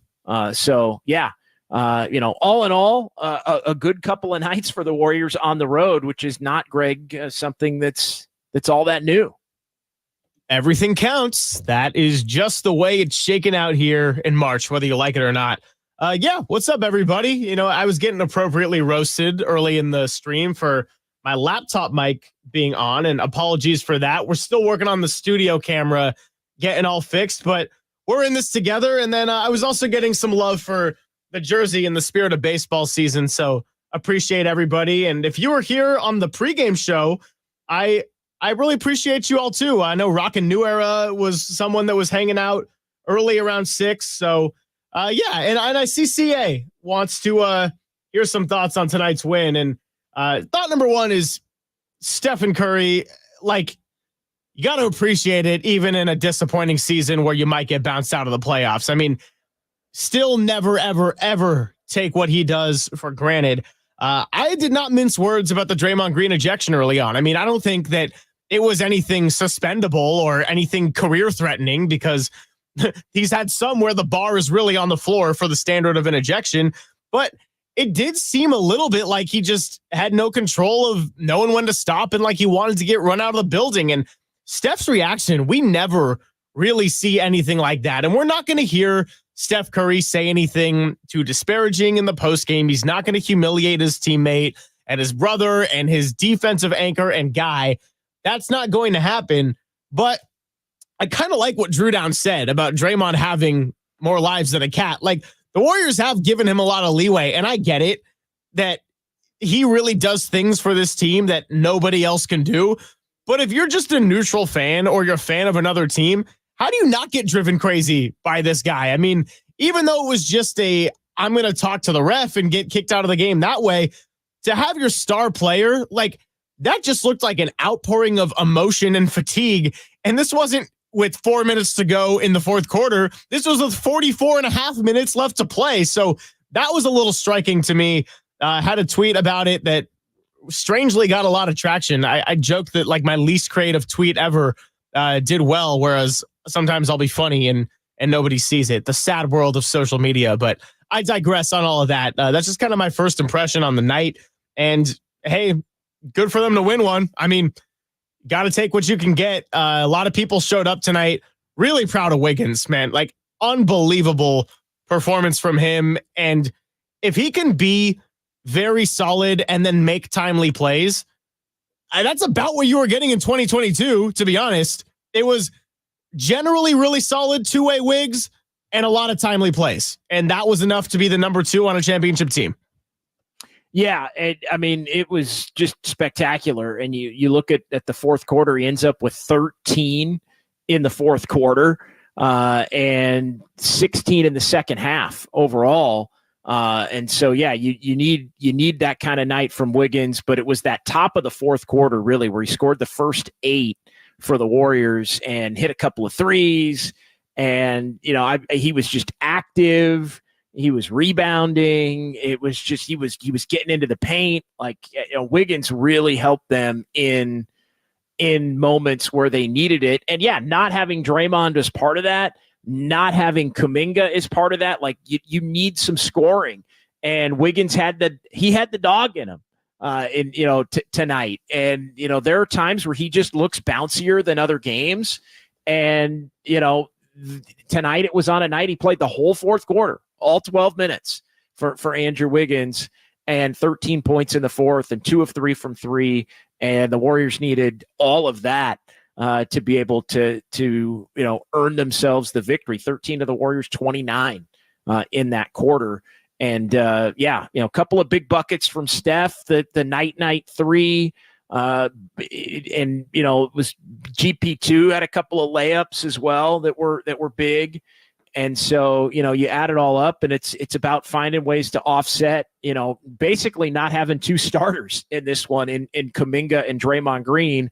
And it took a bunch of other players to have really good games, but it absolutely started with Andrew Wiggins and finished tonight with Andrew Wiggins as well. Yeah, no doubt about it. Really good chiming in from the chat tonight too. I had to laugh. I was going through some of the archives, the recent archives of the Golden State Lumber and Building Materials text line. And this was from 949 back when I was on before you officially took the screen, JD. And someone said, "Hey, Gray, TikTok Silver, watch any slander of my guy Dre, who will hang it up in a Dubs lifer." I thought that was kind of funny to bring some of the Chris Paul pettiness into the conversation. Somebody else, 530, my own Dirty 530, said Silver's more out of control during your pickup games at the JCC than Draymond has been during his Warrior career. 100%. Totally agree on that. I would buy that. I buy it. I would buy that. I would buy that without even having seen you play in any of these pickup games. By the way, just real quick, OKC and Houston down the stretch here they go. The Thunder did have a 5-point lead with about 1:40 to go, but the Rockets have hit a couple of buckets there. It is a 1-point game with about 33 seconds to go in that one. The Thunder have the ball, and it is 109-108 OKC with 33 and 2/10 seconds to go, and a timeout there for the Thunder as they have the ball in that one. Josh Giddey with 26, Isaiah Joe 14, Jalen Williams with 16 for the Thunder. And all the starters for Houston in double figures in that one. Jalen Green has 32. Thompson with 22. He's played really well with Şengün out. And the Rockets haven't lost in 3 weeks. And so, we'll see down the stretch they go. Again, no Shai Gilgeous-Alexander in that one for OKC, but that's going to be a big difference when you look at the standings here at the close of business tonight, and just where the Warriors are going to sit with the win. If OKC can come through, it does give the Warriors a little bit of breathing room here and separation from 10 to 11, with the Rockets currently a game and a half back. So it would get back to 2 with the Warriors able to win tonight if the Rockets end up losing there. And as we've talked about a lot, Greg, the Warriors do own the tiebreaker against the Rockets, with those two teams set to play one more time a week from tomorrow in Houston. All right, 808 KNBR is the number. We'll come back. We'll set the table for our question of the night. We'll keep everybody updated on Oklahoma City and Houston, as I've got that game on in front of me, and it looks like the Rockets are going to get a shot here to go ahead in the final 25 seconds. And have just gone ahead on a 3-pointer from the corner. Jabari Smith Jr. with a 3 with about 16 seconds to go. And so the Thunder trying to go down and tie it and miss, and there's a foul. So, wow, the Rockets look like they're going to steal the game in Oklahoma City. Jabari Smith Jr. with a 3-pointer from the corner, and then they get a defensive stop. That is a 7-0 run in the final minute and a half to potentially win that one. So we'll keep everybody updated on how that goes final. Jalen Williams stopped by Jalen Green. Looked like maybe he got fouled there, but the Rockets get the rebound, and now we're going to shoot free throws on the other end. So we'll keep you posted on that. 808 KNBR to join the conversation on the phone lines. Warriors get the win over the Magic. It's KNBR, the sports leader.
All right, not quite sounds of silver time. We'll get to that coming up at about 8 o'clock here as Dubs OT rolls on KNBR, the sports leader. 808 KNBR, the number to give us a call or shoot us a text. Warriors beat the Magic 101-93 as Draymond gets ejected in the first 4 minutes of the game tonight. Andrew Wiggins, big fourth quarter, 13 of his 23 in 35 minutes, and the Warriors win 101-93 is the final in this one. Are the Warriors going to gain ground or not on the Houston Rockets? Well, we're going to have to wait another 5 minutes because the Rockets and the Thunder are going into overtime in Oklahoma City. Wild finish in OKC. I was watching that during the break. Jabari Smith Jr. hit a 3, capped an 8-0 run for the Rockets. Actually, it was a 7-0 run at that point. Rockets were up 2, split a pair of free throws after they got a stop to go up 3, and then Jalen Williams hit a 3 for the Thunder to tie it, and then Jalen Green had a driving lefty layup, got by the defense, floated into the air, lefty layup that rimmed out for the win. And so they're going to overtime in Oklahoma City with the Rockets' 9-game winning streak on the line there. No Shai Gilgeous-Alexander, but again, Jalen Green with the big 3 to tie that up. So I know a lot of Warrior fans want to know what's going on with that one. Are the Warriors going to be 2 up after their win against Orlando or 1 up for that final play-in tournament spot? We will keep you updated here on everything that's going on in Houston or in OKC as the Rockets, Dylan Brooks opens the overtime with a right wing 3 and a 115-112 lead for the Rockets. So let's get to our question of the night, Greg. Wild one in Oklahoma City, NBA League Pass special here. On a Wednesday night. Let's get to our question of the night, though. I know we had decided in the last segment that it was going to be Draymond-centric.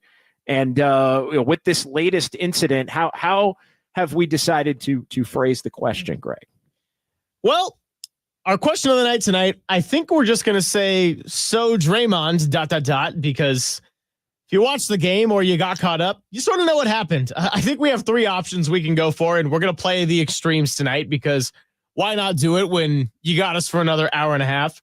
I think our first option is going to be mulligan. I think another option is going to be gotta go. And then our third option is really going to be, it is what it is. You take the good with the bad. It's been this way his whole career. Yada, yada. Kind of draw in the middle there somewhere. So, what do you stand on that, JD? Yeah, give me those options one more time. I want to, and you know me, I'm a stickler for, accuracy when it comes to context and all of that. So what is the official formal phrasing? So Draymond, ... Okay, so that's it. That's so it. Draymond, ... And then, all right, give me the options again. Mulligan. Okay. Gotta go. It is what it is. I like that. I love that. I love that question. I am going to go with it is what it is. I'm going to go with it is what it is. That, yes. So, yeah, not a full mulligan. Again, I do think he does kind of get a mulligan as far as how we're going to talk about it because they won the game. Because actually, as it turns out, him not playing wound up not costing the Warriors tonight. If it had wound up costing the Warriors tonight, again, I think there would be. I think it would be an overwhelmingly, he got to go kind of a scenario. But no, I think mulligan is probably unfair.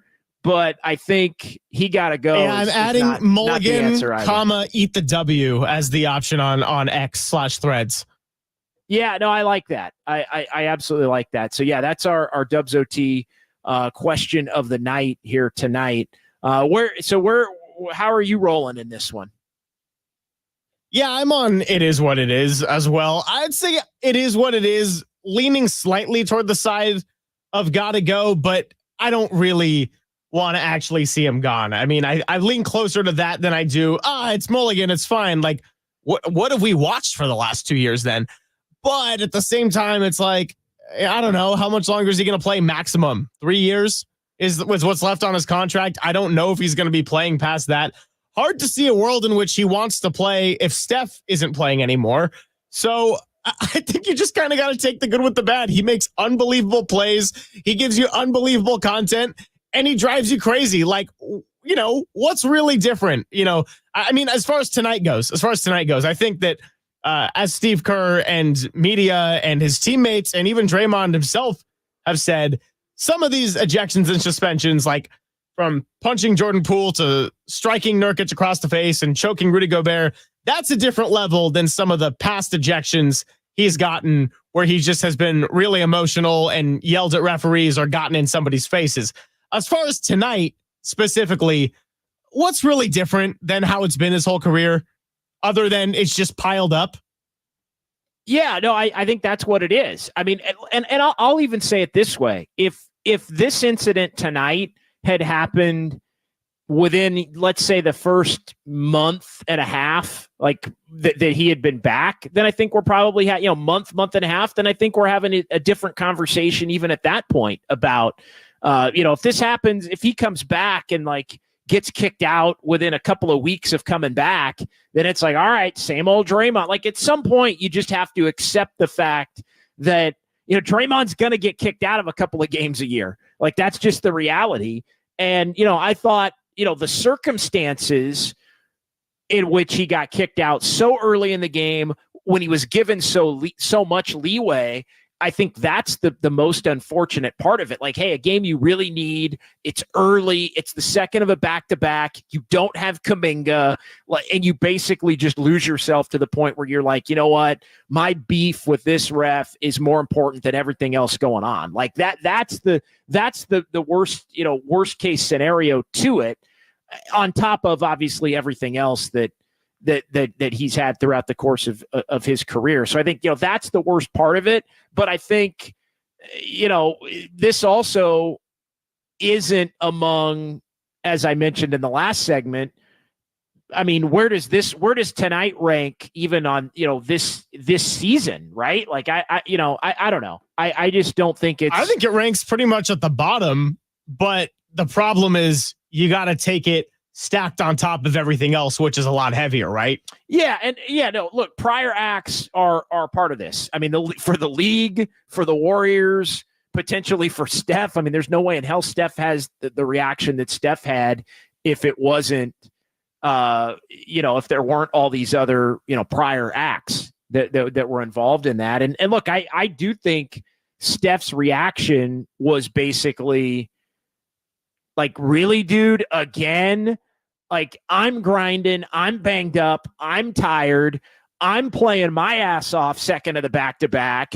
We're trying to win as many games as we can to avoid the embarrassment of not even making the freaking play-in tournament, and you basically leave me hanging, bro. You left me freaking hanging to deal with this for the next 2.5 hours. Like, to me, that was the Steph reaction. Now, they did hug it out post-game. I think, cooler heads prevail. But again, cooler heads prevail in part because the Warriors went out and won the freaking game, Greg. Hey, sorry about that. We're actually just kind of pre-prepping for Sounds of Silver. There wasn't a lot rolled in on NBC Sports Bay Area about Draymond's suspension, but scrolling through social media, I'm starting to find a couple additional quotes. So just want to make sure we get the proper sound come that time. Yeah, and we can also keep everybody updated on what's going on in OKC. The Rockets, it has been a back and forth, high-scoring OT. The Rockets are up 128 to 124, and actually now 130 to 126, just in the moment. 14 seconds of action here as I was setting up and kind of flipping back. The Rockets got a quick dunk on an inbounds to go up 6. And OKC goes down and gets a layup on the other end with 21-2 to go. And now there's a foul, but the Rockets are up 4 here playing the foul game. The Thunder are trying to foul down 4 in the final 15. So it looks like the Rockets are going to get the job done and win. Now there's a little kerfuffle by the Rockets bench involving a couple of OKC players and Fred VanVleet, who's going to be the guy who's going to the free throw line. And so, I mean, when is there not a night? It was Lou Dort and VanVleet kind of going at it by the Rockets bench as VanVleet set to go to the free throw line and a 4-point lead here for Houston. So looks like Houston's going to survive and get the win in what has been a thoroughly entertaining game here to watch as we've been doing the Dubs OT show here tonight on these Sports Leaders. So nothing easy, right, for the Warriors. Nothing easy. Looks like they will remain a game in front of the Rockets. But the good news is for the Warriors, they've gotten themselves to, I think, the position you would want them to be in going into the final 2 games of this road trip in Charlotte and San Antonio. And look, those have to be wins.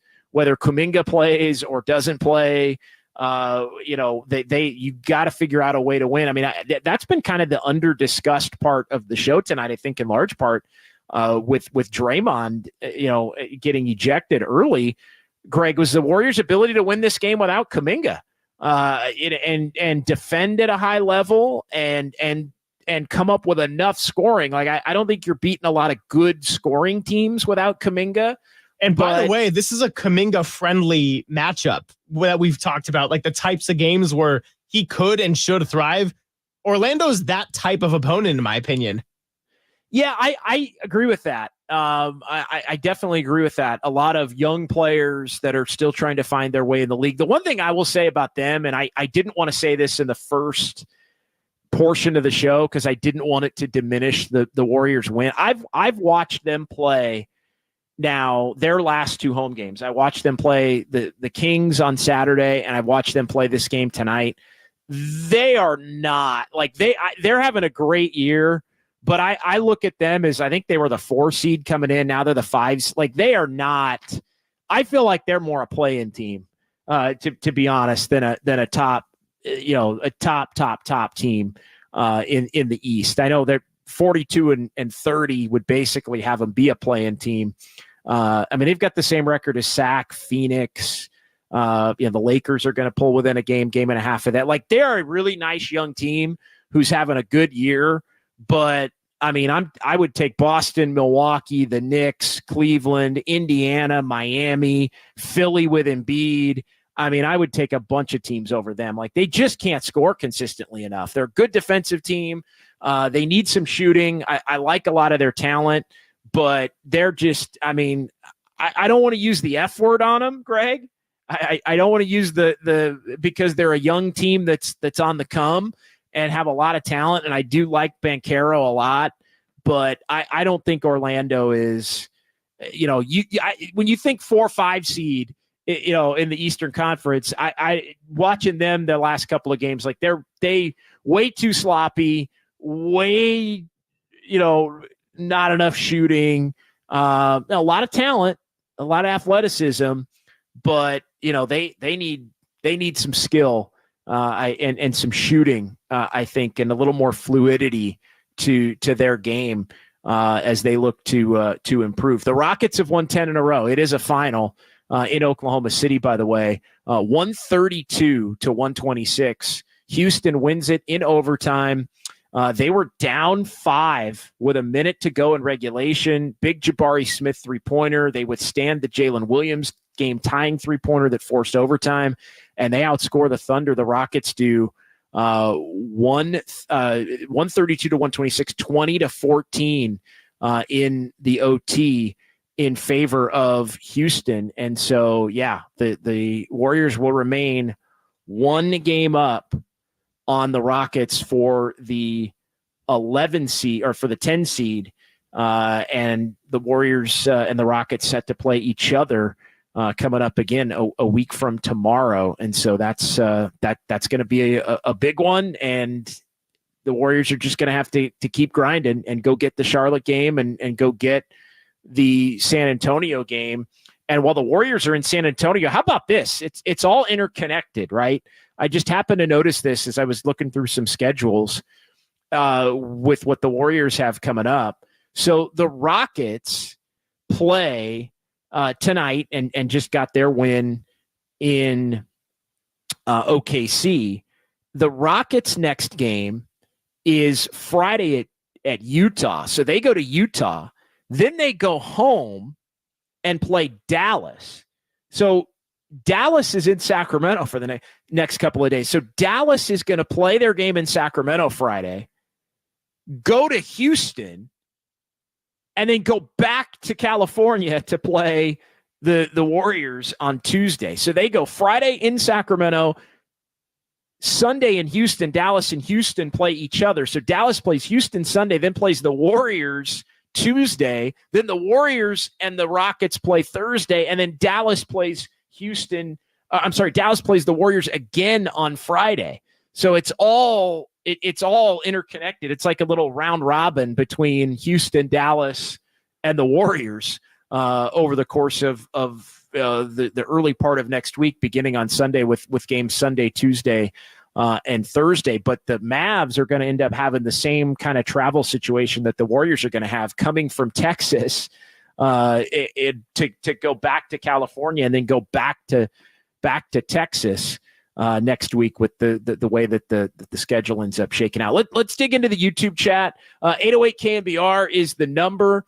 If you still want to give us a call or shoot us a text, we have some Golden State Lumber and building materials text line questions as well, as it is Dubs OT with JD here on the Sports Leader. Text line is feisty, by the way, tonight. Yeah, the text line is always feisty. I like the text line. I like the text line at all, or a lot, usually. 415, take the good, take the bad. It's the facts of Draymond. That's actually funny for the older audience. Do you have any idea, Greg, what that's referencing?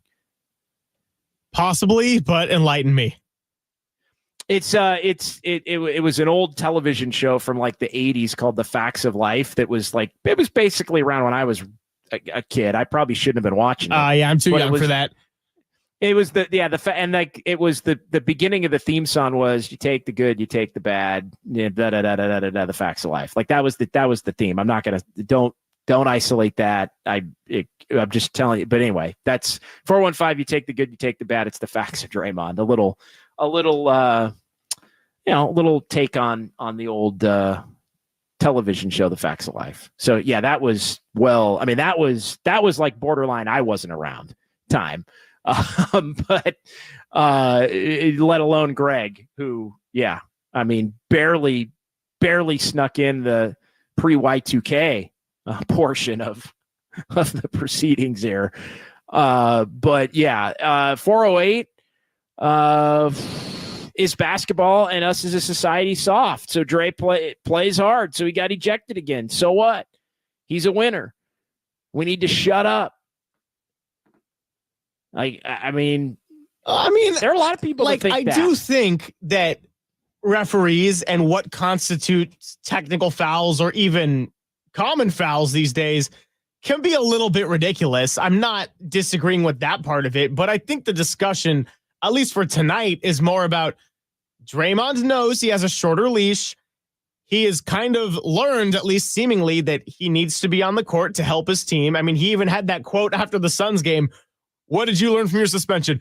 When I am on the court, we are damn good at basketball. Like, that was funny.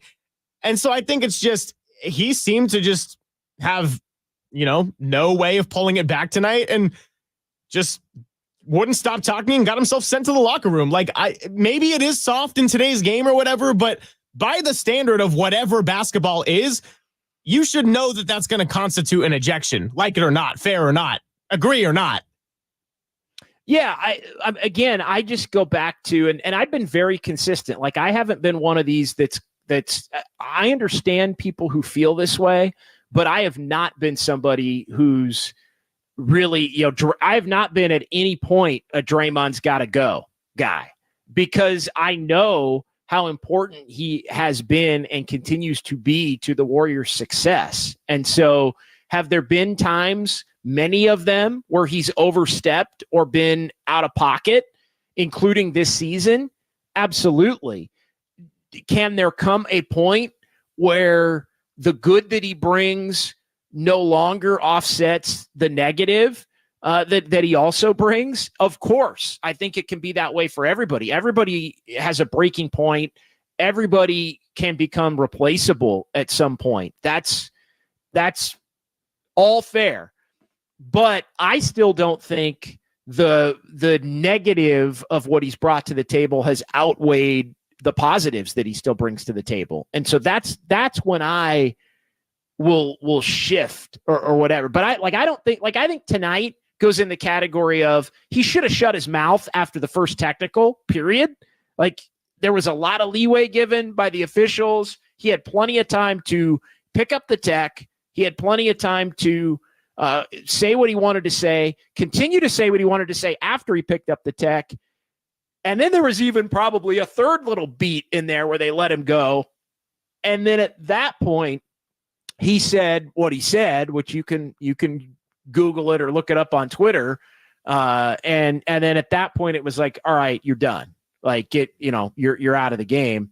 So, but in the grand scheme of things, letting the team down in the moment in which he let the team down, that's bad. But like, tonight wasn't some backbreaker in the grand scheme of everything that has gone awry at different points for Draymond Green. So I don't know. I don't think that we're soft or anything like that. But the dude's got a temper, and at times his temper hurts the team, and he's got to cut it out enough to where he continues to help the team a lot more than he hurts the team. And, look, I do think there's an overarching conversation to be had for this season when it's all said and done, because since Draymond has come back, and in conjunction with Wiggins and Kuminga and some of the other, they've kind of figured it out. Now, we don't know to what extent until the season is over, but part of this season's story, part of this 2023-24 season story for the Warriors is going to be Draymond missed all of these freaking games because he got suspended, because he got ejected, and that was the reason why the Warriors weren't a better team at level X or level Y.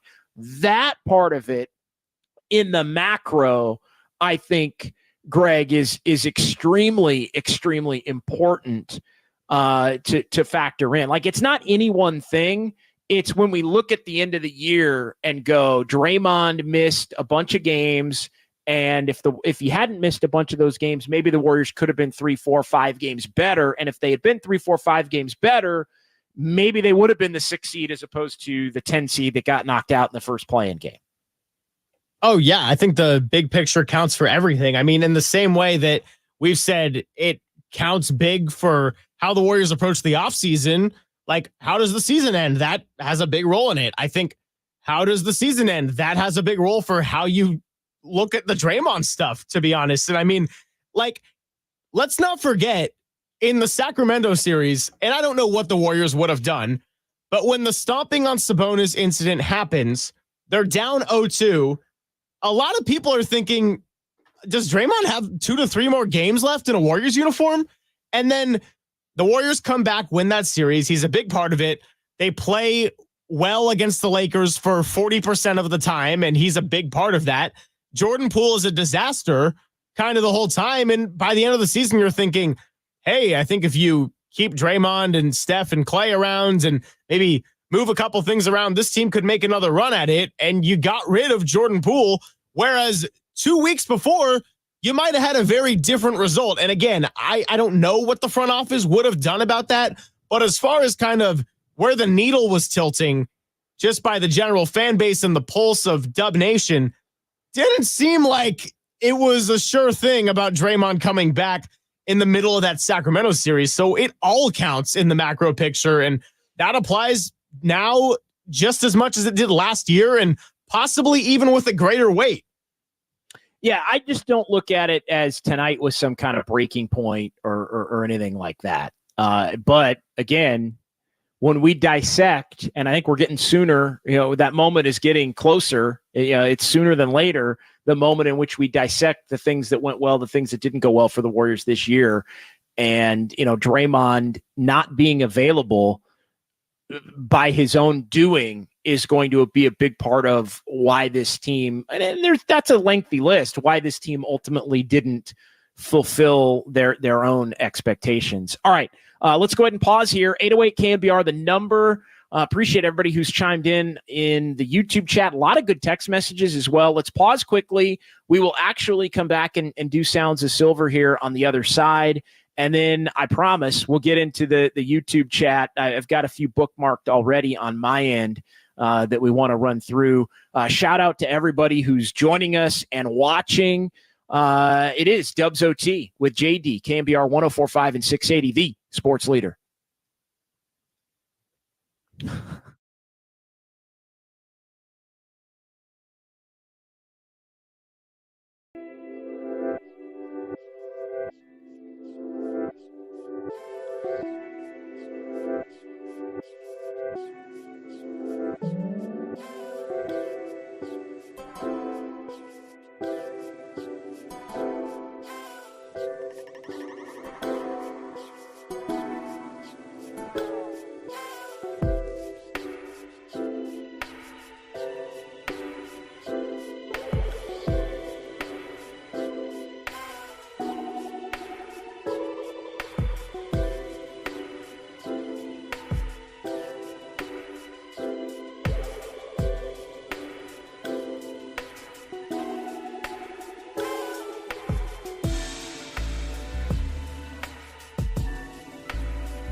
trying to keep your separation. And you've got size, you've got shot blockers, you got physicality. And their third best defense. Trey's going to dunk that one down. The Warriors set him up so perfectly because there's no weak side help. There's no one over there. So. All right, back here on Dubs OT with JD here on the Sports Leader. 808 KNBR is the number. We might sneak in a couple of calls here. We're going to keep this thing rolling all the way until 9 o'clock. Appreciate everybody watching on YouTube and Twitch as well. Warriors do win tonight at Orlando. 101-93 is the final. We've got some fun with numbers coming up between now and 9 o'clock. And, we'll see if we sneak in another call or two. But I do want to get to the YouTube chat a little bit before we have Sounds of Silver, and Greg working on that back in our San Francisco studios here tonight.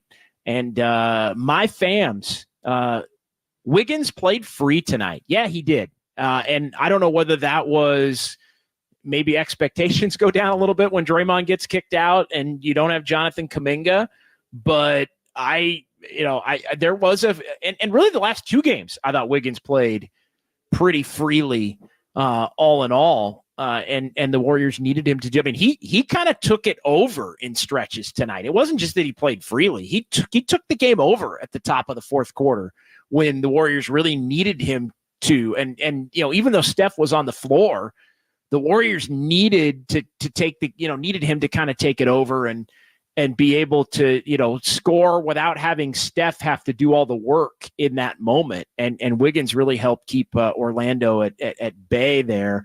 Appreciate Rockin' New Era, 84, Erwin Kwong, Drew Down, Goo Goo Gaga, chiming in on Draymond. After the first tech, he argued the whole time and then called the ref a blank.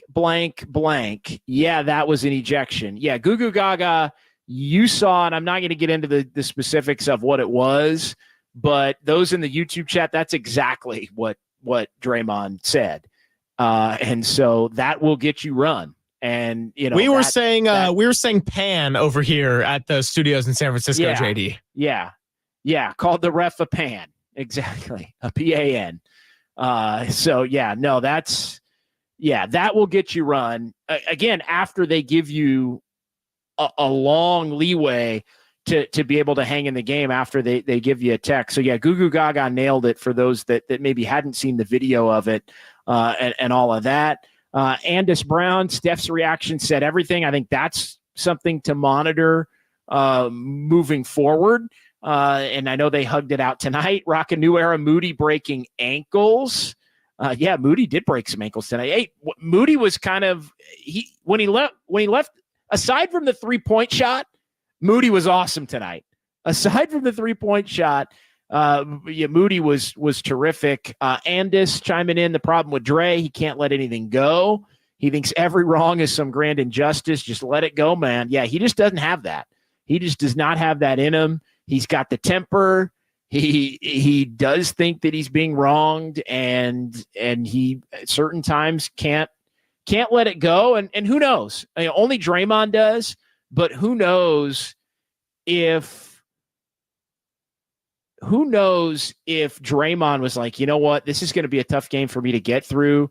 Maybe I'm just going to, and again, it's a horrible thing to do to your team, but maybe Draymond just in the moment kind of tapped out and was like, you know what? I need a night. And so I'm going to take it in this way and I'll deal with the consequences. Again, that doesn't make it better. In fact, it might make it worse if that was the thought process behind it. But no doubt. GSW Vera, Moody is really good. I'd like to see him more. I was expecting that one. No doubt. Moody from 3, as Drew Down points out, has been rough. Yeah, it really has. Erwin Kwong, I think, with an interesting point before we get back to the phones on Moody. Moody's body finally catching up with his basketball IQ. The same should happen for Podziemski as his body matures. Pods will be more deadly when he can pair athletic burst with his craftiness. And I think the 3-point, for whatever reason, Moses Moody, he makes threes in the playoffs and he doesn't make threes consistently in the regular season. It's confounding. I mean, on the one hand, that's a nice problem to have, but on the other hand, I do think that's the biggest reason why Moses Moody hasn't played more consistently in the regular seasons. He just does not make 3-pointers. And so, yeah, I mean, I think, but tonight didn't matter. He needed to be out there and he played well, and you move on from that. Ed in San Francisco, as we go back to the phones, 808 KNBR, the number 415-808-5627. That's where Ed chimes in the city here on the Sports Leader. Hey, Ed. They were talking about that earlier. Hello? Hey, what's going on, Ed? How you doing tonight, my man? All right. Can you hear me? Loud and clear. What do you want to talk about? Draymond? Hey, yeah, I wanted to chime in about Draymond. You know, you were saying that I understand if he wouldn't have missed all those games, we probably would have been higher up in the ranks. But even with Draymond playing this year, we see who the Warriors are. This is who they are. They're too inconsistent. Curry doesn't have the consistent help. Even with Draymond in the playoffs, it'd probably be one and done, you know, because like I said, everybody besides Curry is just too inconsistent on this team, you know? Yeah, I think that's a big part of the problem. And thanks for the call, Ed. I mean, when look, I'm not putting it all on Draymond by any means, but there's going to be in the autopsy of this season, whether it's conducted on April 15th or April 17th or April 21st, like whenever it happens, whenever the Warriors go out, if they end up getting in the playoffs and they pull off an upset against somebody, they go to the middle of May again, whenever it is, part of the conversation is going to be, well, why didn't things work out? And on the list, which is not a short one, Draymond is going to be on there somewhere for inability to control the temper, getting suspended, missing as many games as he did. And what could this team have been if he had played in a majority of those games? That's just going to be part of it. The same way that Klay Thompson getting off to a horrible start's part of it, and Andrew Wiggins being in and out of the lineup himself is part of it, and an awful start on his own. You know, Kuminga is one of the bright spots. Kuminga did not play well the first 2 months of the season, basically, almost 2 months of the season. Like, that's going to be part of it. Now, he'll end up being in the bright spot category without a doubt. But, you know, the inability to find an effective rotation more quickly, you know, that's on Steve Kerr. I think a couple of the games that I've pointed out on this show where Steve kind of jerked Kuminga around this year, Kerr has not been infallible in this whole thing. Make no mistake. So I think that's a significant part, but it's all part of it, right? It's all part of the conversation. Nobody in Oakland. What's going on, nobody? Guys, I'm going to make a couple of points. I'm going to make a real crazy sports science thing about why Williams shoots better in the playoffs. Is that he's more amped, and so he's probably jumping a little bit higher. And I bet if he had a little bit more legs in the regular season, got it like another half inch off the ground, he'd probably shoot better. Just like you shoot worse when you're tired. Sure.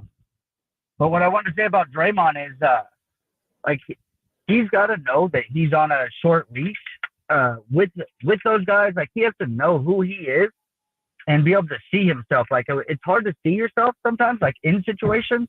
I've been there. I'm passionate. And, I have to have my close friends be like, hey, Justin, you're being a little bit passionate.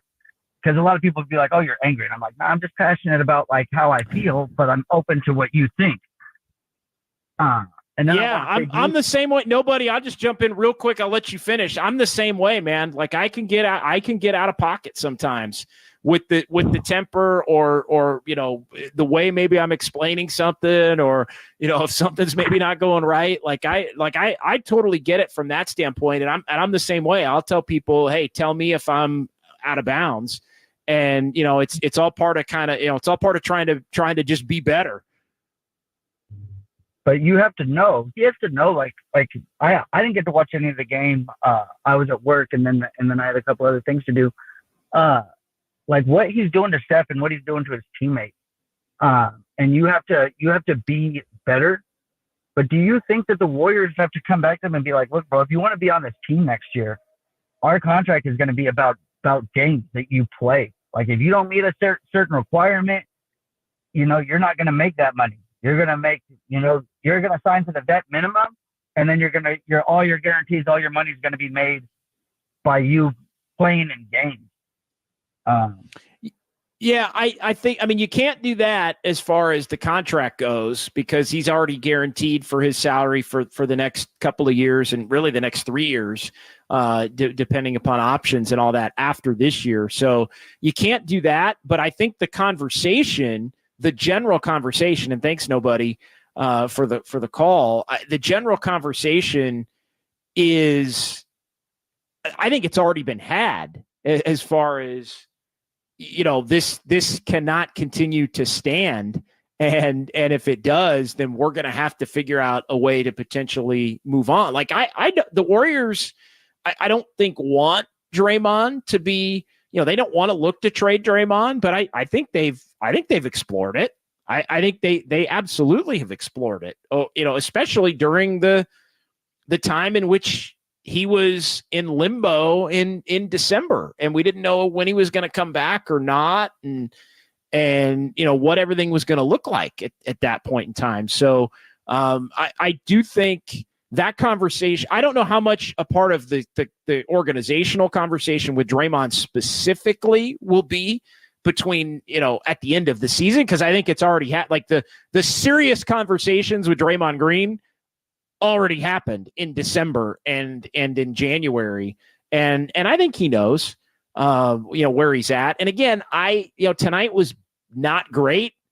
I don't feel like tonight was some major regression, as bad as, basically kind of leaving your teammates hanging. No, kinda about it, leaving your teammates hanging in a second of a back-to-back in this 17-30 stretch when you need a win and you're up against it, just fighting for your life, as opposed to getting into the play-in tournament versus the embarrassment of not. So I think those conversations have definitely been had. GSW Vera on the YouTube chat, Greg, Dre a genius with a legendary temper. That's one way. That's one way to put it. And then, Lebanon James, Draymond, definitely a top 5 defender all time. But Draymond, and see, this is where I think it goes too far, but Draymond probably isn't the greatest human being. Like, I think that's too far. Like, I think Draymond is a decent human being. I think he's that's where you get into the whole, he's a good father, and he's extremely intelligent, and again, he has a temper on the basketball court. He's done some things that are pretty bad on the basketball court. You can be the villain in a lot of ways and hurt your team and get suspended and be a bad role model on the court. It doesn't mean you're a bad human being. That is not, there are plenty of dudes in the NBA who were bad guys, and you could make the case based on some evidence that were bad, human beings. Draymond Green's not in that category. It's a completely different category. Tony Smith, Curry broke down in tears. How did you read that, Greg? I know we're going to get to Sounds of Silver. How did you read the Curry buries his face in his jersey? Because to me, it was like, bury my face in the jersey and I saw fatigue. Don't clip that either. Oh, I'm going to have to. I saw fatigue and possibly some exasperation. And it's, as with anything, it's a heat of the moment thing in the competition. I don't know if he was partially frustrated with the referee as well, and maybe also frustrated with Draymond. I don't know if he hit a breaking point with Draymond Green getting eliminated. I don't know if it was mostly just knowing how hard he in particular has had to work to get wins, and now your defensive anchor is out for the rest of the game. By the way, guys who did end up playing more minutes because of it, I thought were awesome defensively. Like Moody, we mentioned. My boy Looney. Looney had some nice defensive stands. I thought Trace Jackson Davis was big getting rebounds. And then, of course, Andrew Wiggins had a fantastic game and a fantastic fourth. So, yeah, I read that as mostly just fatigue, exasperation, knowing the hill you have to climb, how hard somebody like Steph has to work in a game like that.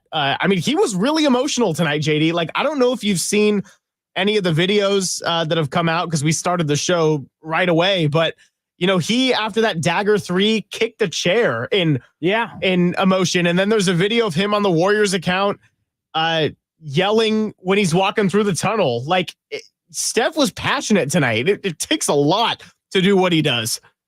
No, and I just think he knows how hard it has been and how hard it's going to continue to be just to get this team to a one-off, on April 17th in the 9-10 game, because that's where the Warriors are headed at best, is a 9-10 game that they're either going to host or play potentially the Lakers on the road. Although the Lakers, the Lakers are a team that is, one that you don't necessarily, want to mess with. They ended up winning in Memphis 136-124.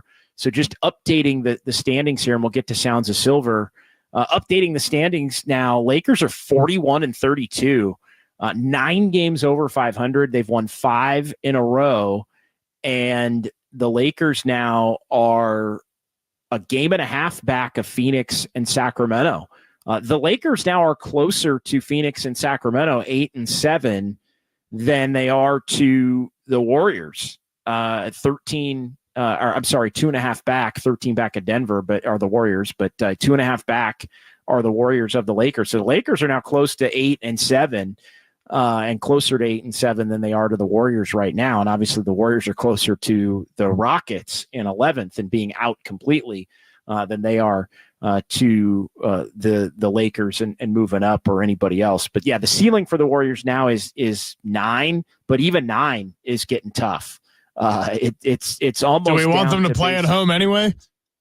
Well, yeah, at this point, although they haven't won in Phoenix in a while, and that's one thing I will say. They haven't won in Phoenix in a couple of years. I want to say since Christmas of 2021, right? The 2021-22 season. Christmas night when Otto Porter had the big game there, and they won that game in the championship year.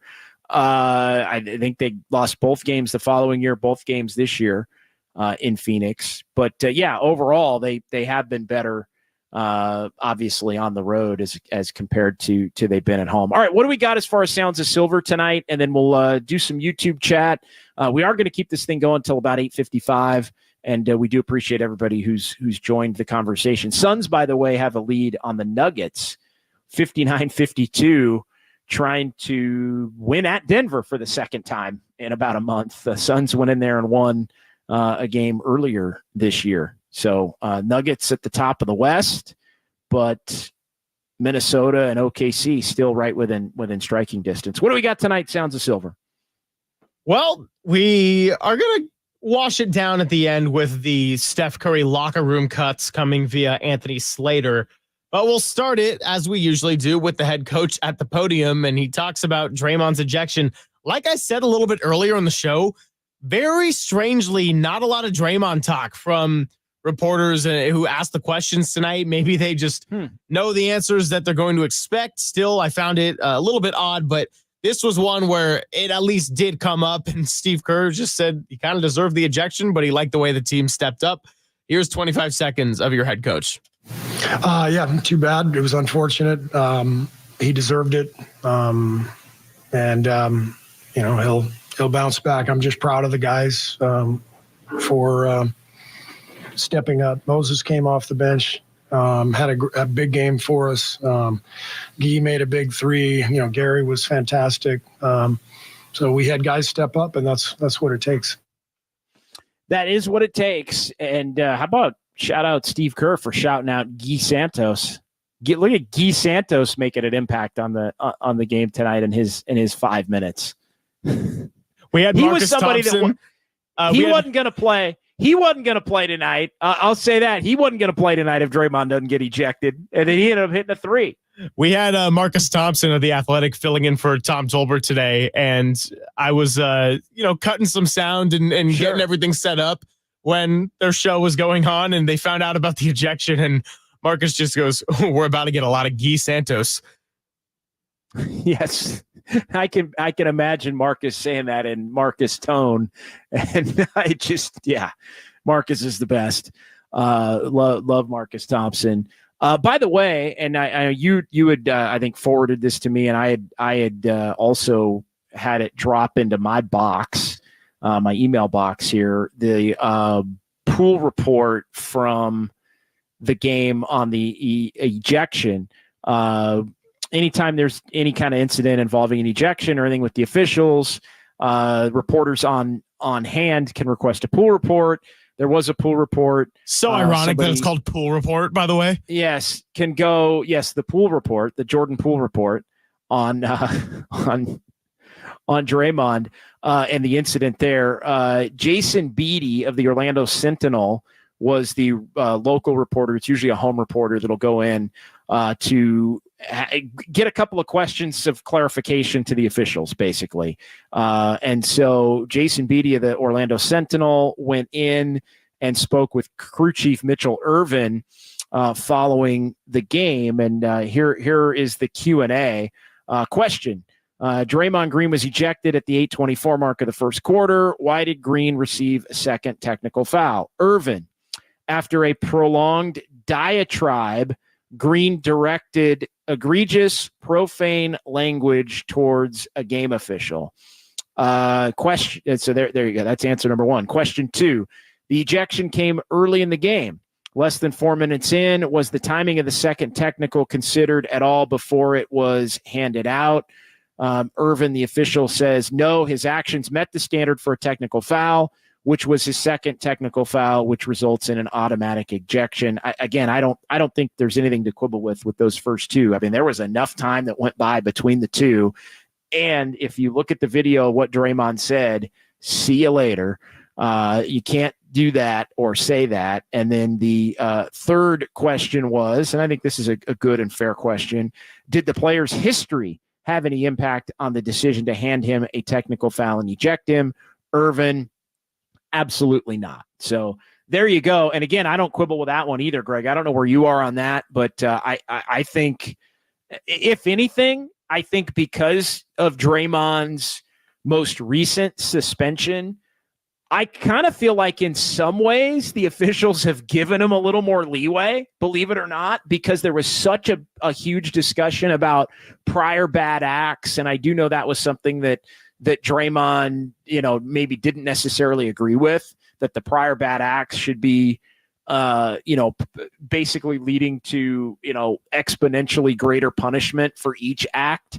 I don't think any of that was in play tonight, but that's the official explanation from the pool report in Orlando, courtesy of the NBA and Jason Beatty of the Orlando Sentinel, who was on hand to interview Mitchell Irvin.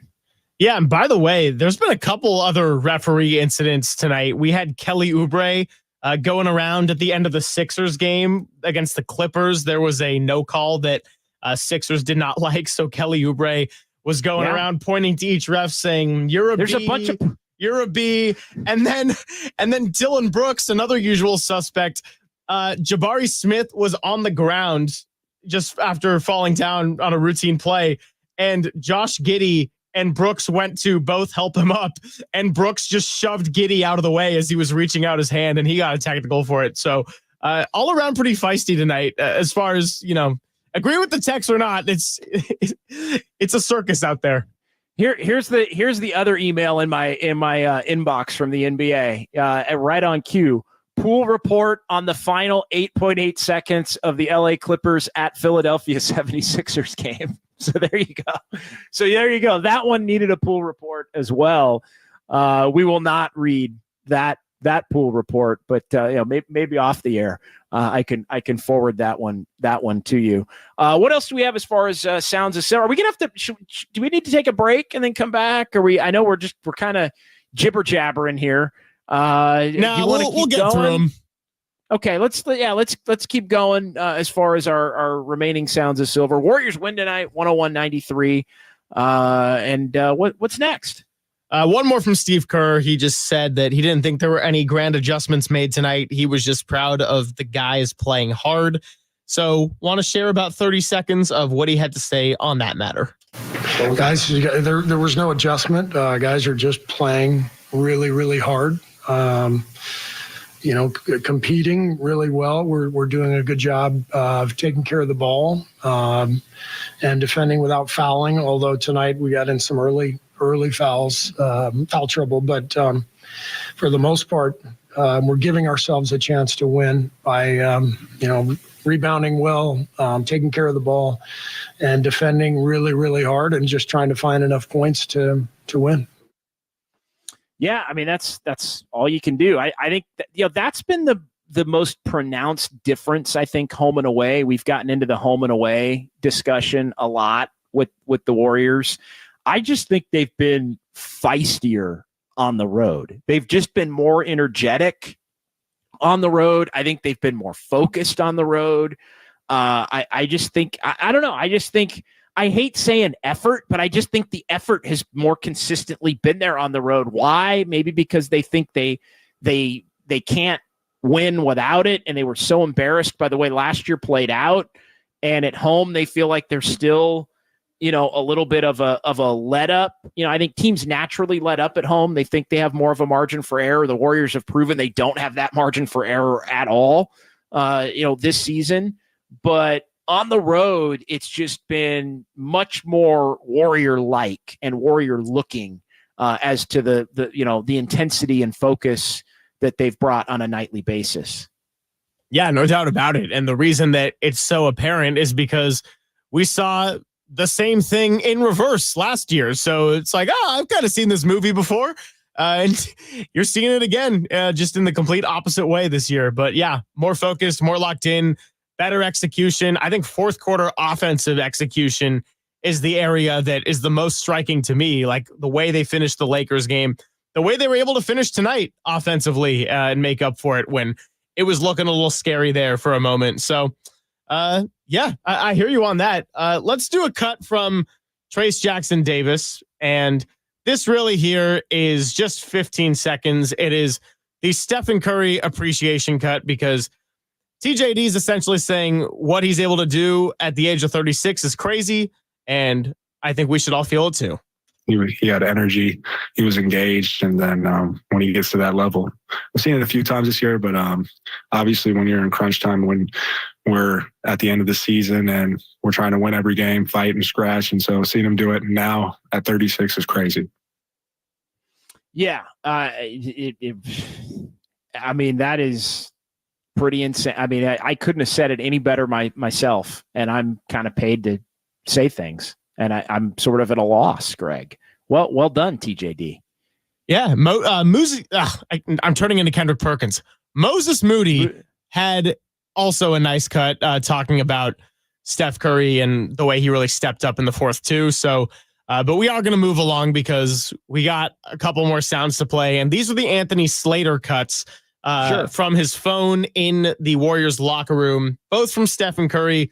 The first one is about Andrew Wiggins and Curry praising his number 2 tonight for what he was able to do. We'll see how the audio quality goes. I'll give it a little boost. And this is 50 seconds of the Warriors star player. It's no secret. We talk about it all the time. It's a different element and a level for this team when he's playing like that. And then the trust that when teams are trying to just send the kitchen sink at me and front line defense, second line, yes, you can put your ball in his hands and he make plays. He won us the game tonight, plain and simple. And just proud of the way that he took that challenge on. That was assertive, aggressive. Whether he makes or misses shots, I could care less. It's just the ability for him to just be aggressive and take the shots that he knows he can take, put the pressure on the rim. He's knocking out threes, everything. He had the whole bag working tonight. He did have the whole bag working tonight, but I think Steph makes the most important point, which is it's is he playing hard?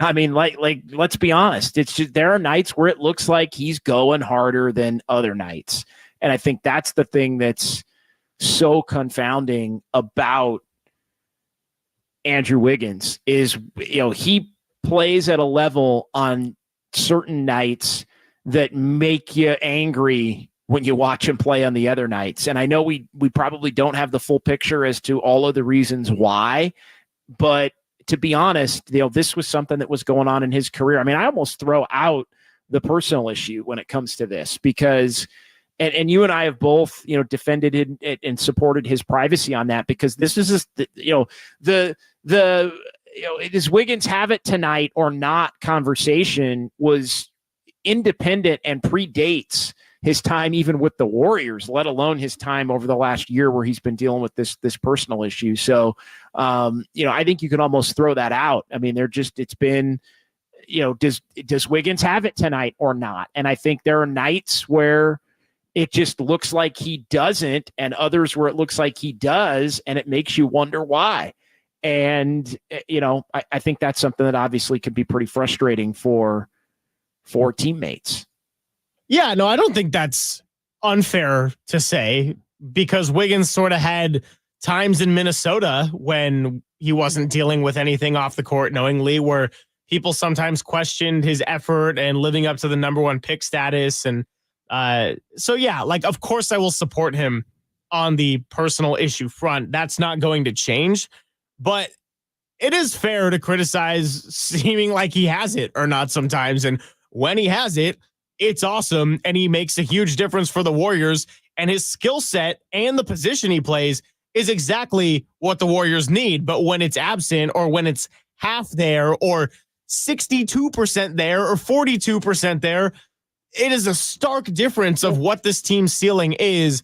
And so it's good to see Wiggins out there. Of course, I want the best for him personally, but when he is aggressive and remembers that sometimes he's one of the most athletic players on the entire floor, that's when it's the most joyful to watch. Well, and here's the other part of it too, because it's a matter of, I think when he's only 29, part of the reason that the Warriors paid him again is the fact that he's only 29 and was basically 28 coming off a championship, or 27, 28 coming off of a championship, and how he played. And part of it was, hey, this guy's not 36. This guy's not 34. This guy's 28, 29. He needs to have the energy because he's a younger player, and he plays that position of small forward where, you need to have some kick and some boost and some jump and some spark to your game. And I think, that's the part that, if he was 32, 33, I'd get it, to be honest. But he's not. And so I think, that's been part of why it's been, I think that's part of why the Warriors paid him basically to help them be a better regular season team as Steph and Clay and Draymond all got older. And he really has not, for the most part, been able to fulfill that. Tonight he did, and it helped them get a win, even though they were down a couple of starters. Yeah, there's no doubt about it. And one of the starters that they were down was, of course, guy that lasted 3.5 minutes into the game, Draymond Green. So, we wanted to get some audio that we could find of Stephen Curry. And this is what Anthony Slater had. It's 40 seconds, and I wouldn't say substance-wise it's anything that crazy, but still always good to watch and listen to. And if you find the video on social media, body language is always something I pay attention to too. So this is Stephen Curry on Draymond Green. All I say is we need him. He knows that. We all know that. So whatever it takes to keep him on the floor, he'll be available. That's what's got to happen, especially at this point in the year. So it's a tough way to start the game, but I am extremely proud of every single person that stepped foot on the floor tonight and responded the way that they did, because back to back, a team as physical as they are, we got contributions from everybody, and it was a beautiful team effort to respond the way that we did and get this win. Yeah, as far as the first part, and I mean the last part, I think does speak for itself. Not that the first part doesn't. I mean the first part, I think definitely does as well. But all I can say, or all I'll say is we need him. Is, he knows that, we all know that. So whatever it takes for him to be on the floor and be available, that's what's got to, like, it's no different. Like, tonight doesn't change what the conversation was in January, what the conversation was in December or November or any of the other years throughout the course of Draymond Green's career where he's put himself in a position to be unavailable. So that's what it is. It's no need to make it a huge deal. I do think some of the weight is lifted by the fact that the Warriors were able to win this game anyway. I think that's just reality. But the bottom line is, and this goes to what we were talking about earlier on in the show, Greg, the Warriors need him. Steph knows it. And at some point, everything else is going to outweigh his ability on the court to help them win. And that's going to be the moment in which he gone. That's going to be the moment in which it's over. And we're not to that point yet. And so no, right now tonight, we're just, it is what it is. You take the good with the bad. Well, yes, it is. Yes. And that is a nice segue to revisit our Dubs OT question of the night on Twitter and on Threads. And our Dubs OT question of the night at KNBR, Twitter and Threads. On Twitter, and I've actually got them both up because I've been doing a better job trying to put out some threads since I don't know when, last couple weeks. I'm trying to finish strong on that front. Dubs OT question tonight. So Draymond, ... Mulligan, eat the win. That's coming in third right now on Twitter, 18.2% of the vote. He got to go, 33.9% of the vote. And my personal favorite, and I think yours too, Greg, it is what it is, 47.9% of the vote, with that being the overwhelming leader. Little bit different on Threads, however, and I said I had it up, but I do have it up now. It is what it is not leading. He's got to go.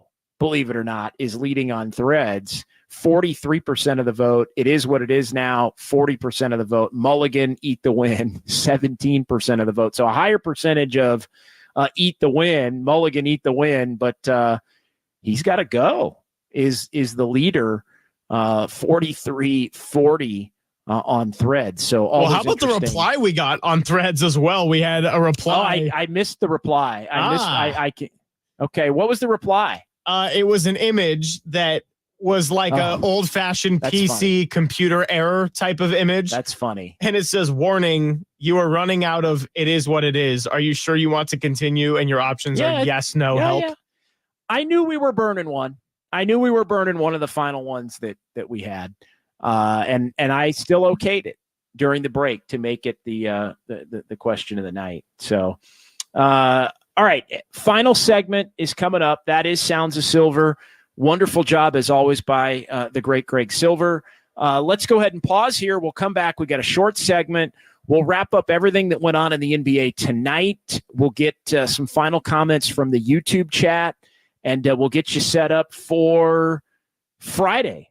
And let everybody know how you can catch us Friday, Saturday, and Sunday, because the Warriors content is going to keep on keeping on, even with the Giants beginning their 162 game grind tomorrow down in San Diego. All right, 808 KNBR. I mean, yeah, we may or may not take a call, but if you want to give Greg a call, see how he's doing in the studio, feel free to do that. It's 104.5 and 680, the sports leader.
All right, final segment. Dubs OT with JD here on the Sports Leader. Warriors get the win, 101-93 at Orlando. So the Warriors sweep the season series against the Magic. If you remember, the Warriors got swept in the season series by the Magic last year, among other teams. Also, Detroit was one of those teams a year ago, but they repay the favor. First time since the 2017-18 season that the Warriors have swept the Magic, and they hadn't won in Orlando in over 6 years. December 1st, 2017, the last time the Warriors won in Orlando, and also swept the Miami-Orlando back-to-back for the 6th time in franchise history. We talked about this last night on Dubs OT. First time since 2016 that they've won both games of the Miami-Orlando back-to-back, and they've done it 6 times again in franchise history. Now 20-15 on the road. The Warriors, for the 15th time in their franchise history, have had a 20 road win season. 8th time in the last 11 years. Obviously not last year when they only won 8, but the Warriors continue to play really well away from Chase Center, and they've got an opportunity to go big again on a road trip with games in Charlotte and San Antonio Friday and Sunday before coming home to take on Dallas and then heading right back out on the road to face the Rockets in the huge game and the Mavs in another pretty big one here between now and the end of the regular season. Another clutch game for the Warriors. Clutch game number, do you know how many this is tonight, Greg? Of the 75. Of the 72 games that the Warriors have played. No, honestly, is it I want to say like 36. It's actually 42. Oh. It's actually 42 clutch games. No question. 42 clutch games, and the Warriors are 20-22. So 42 of the 72. They have a 42-30 clutch game to non-clutch game record. It's basically they basically have the Suns and Kings record in clutch to non-clutch games. Overall record, but 20-22 the Warriors are in clutch games. It's tied with Atlanta, believe it or not, for the most in the league this season. Warriors held both of the Florida teams under 100, and that's the first time that the Warriors have done that in consecutive games, holding teams under 100, and Golden State 7-0 this year when they hold teams under 100, 5-0 on the road. It looked like the Warriors might not make it to 100 tonight, but they were able to eke it out at the end there, winning this one 101-103. 23rd different starting lineup combination, with the Warriors not having Jonathan Kuminga, and Trace Jackson Davis made the start in Kuminga's slot, with Draymond bumping back to the 4, and then Draymond gets kicked out 4 minutes in, and a bunch of players, GP2 playing a lot tonight, playing big, Moses Moody, Guy Santos, among those who soaked up the Draymond Green minutes after Draymond got tossed 3 minutes and 36 seconds into this game. The Warriors had a 16-point lead at the end of the first quarter. Fewest points the Warriors have allowed in the first quarter this season, and the second fewest that they had allowed in any quarter, the 11, as they were up 16 at the end of the quarter. Draymond Green, we talked about the 4th ejection this season, which Greg had sent me a note. That's the most ejections for Draymond in now a single season of his career. He had the 3 early. My goodness. You look at the 3 ejections for Draymond so early in the season. Tonight, the 4th, and I'm going back through the other ones. It was November 11 against Cleveland. That was the Donovan Mitchell back and forth. November 14th against Minnesota. That was the Jaden McDaniels, Klay Thompson, Rudy Gobert, Draymond melee at Chase when Steph was out for a couple of games. That was one of the games Steph missed.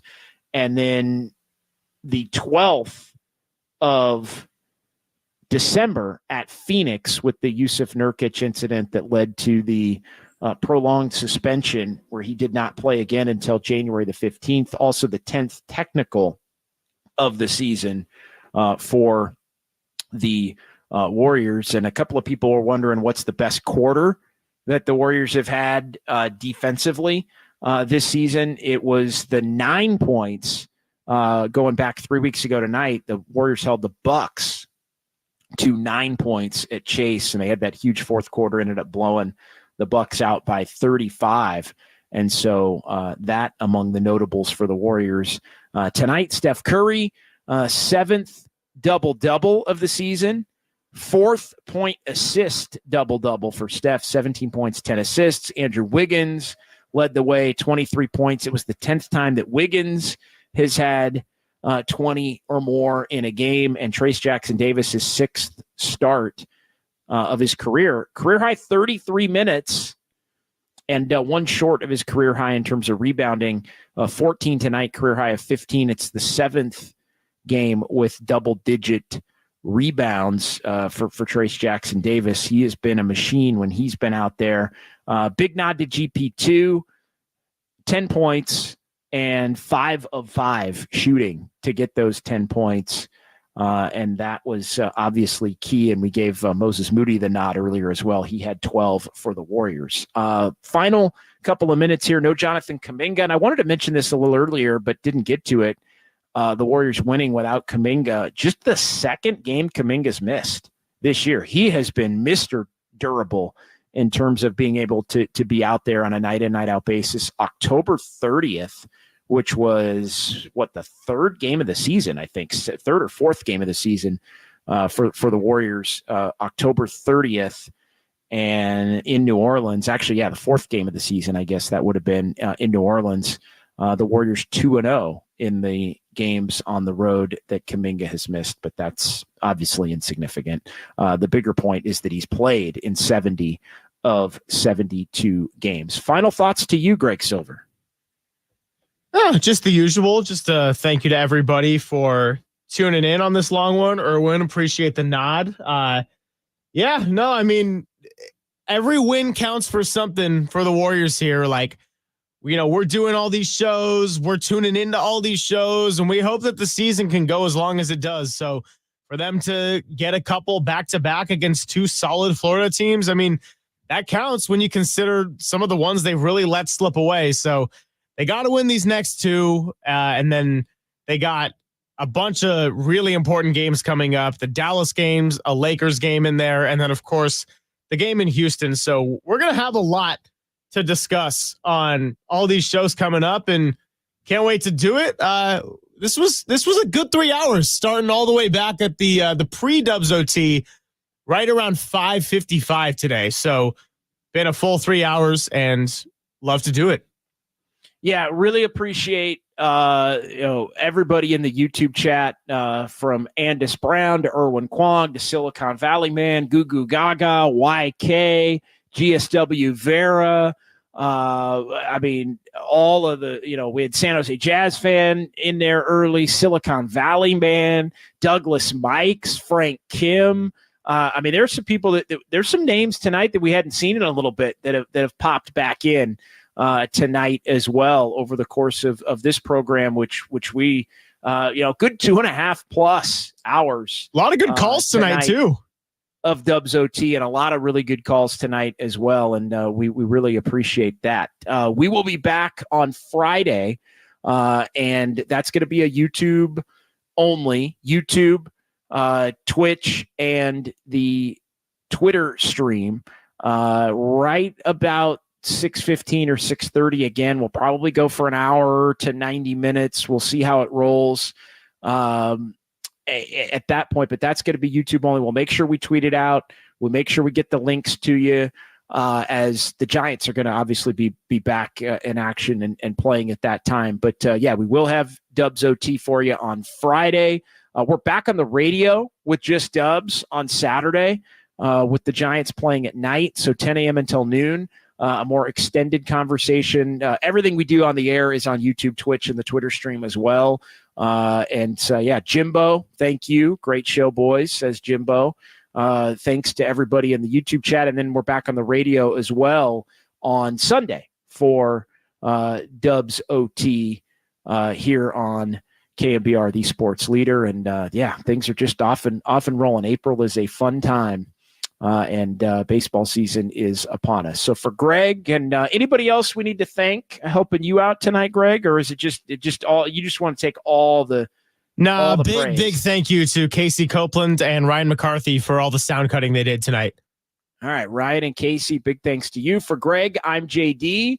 We will talk to you Friday. Happy opening day tomorrow. Throughout baseball, everybody's scheduled to play. I guess there was already a couple of postponements, but I love opening day, love baseball, enjoy it. We'll talk to you Friday. It's KNBR 104.5 and 680, the sports leader. Steph for three. Got it! Put him to sleep. Night. The closer. The layup, the three, the 8-point lead, the Magic timeout. And they are buzzing in the building. That's just like making a game winner. Rocket three. Curry three. Absolutely lit. I was on hold longer than Draymond played in the game. Trace Jackson Davis. Oh! He put the entire country of France in the basket. Take that 8-foot wingspan with you. Some days I think about like homework in school, but then, I got to look and then I don't have it. I love it. I love that guy so much. But Grant Williams got to stop it. Draymond is like fish sauce. Big fat dub.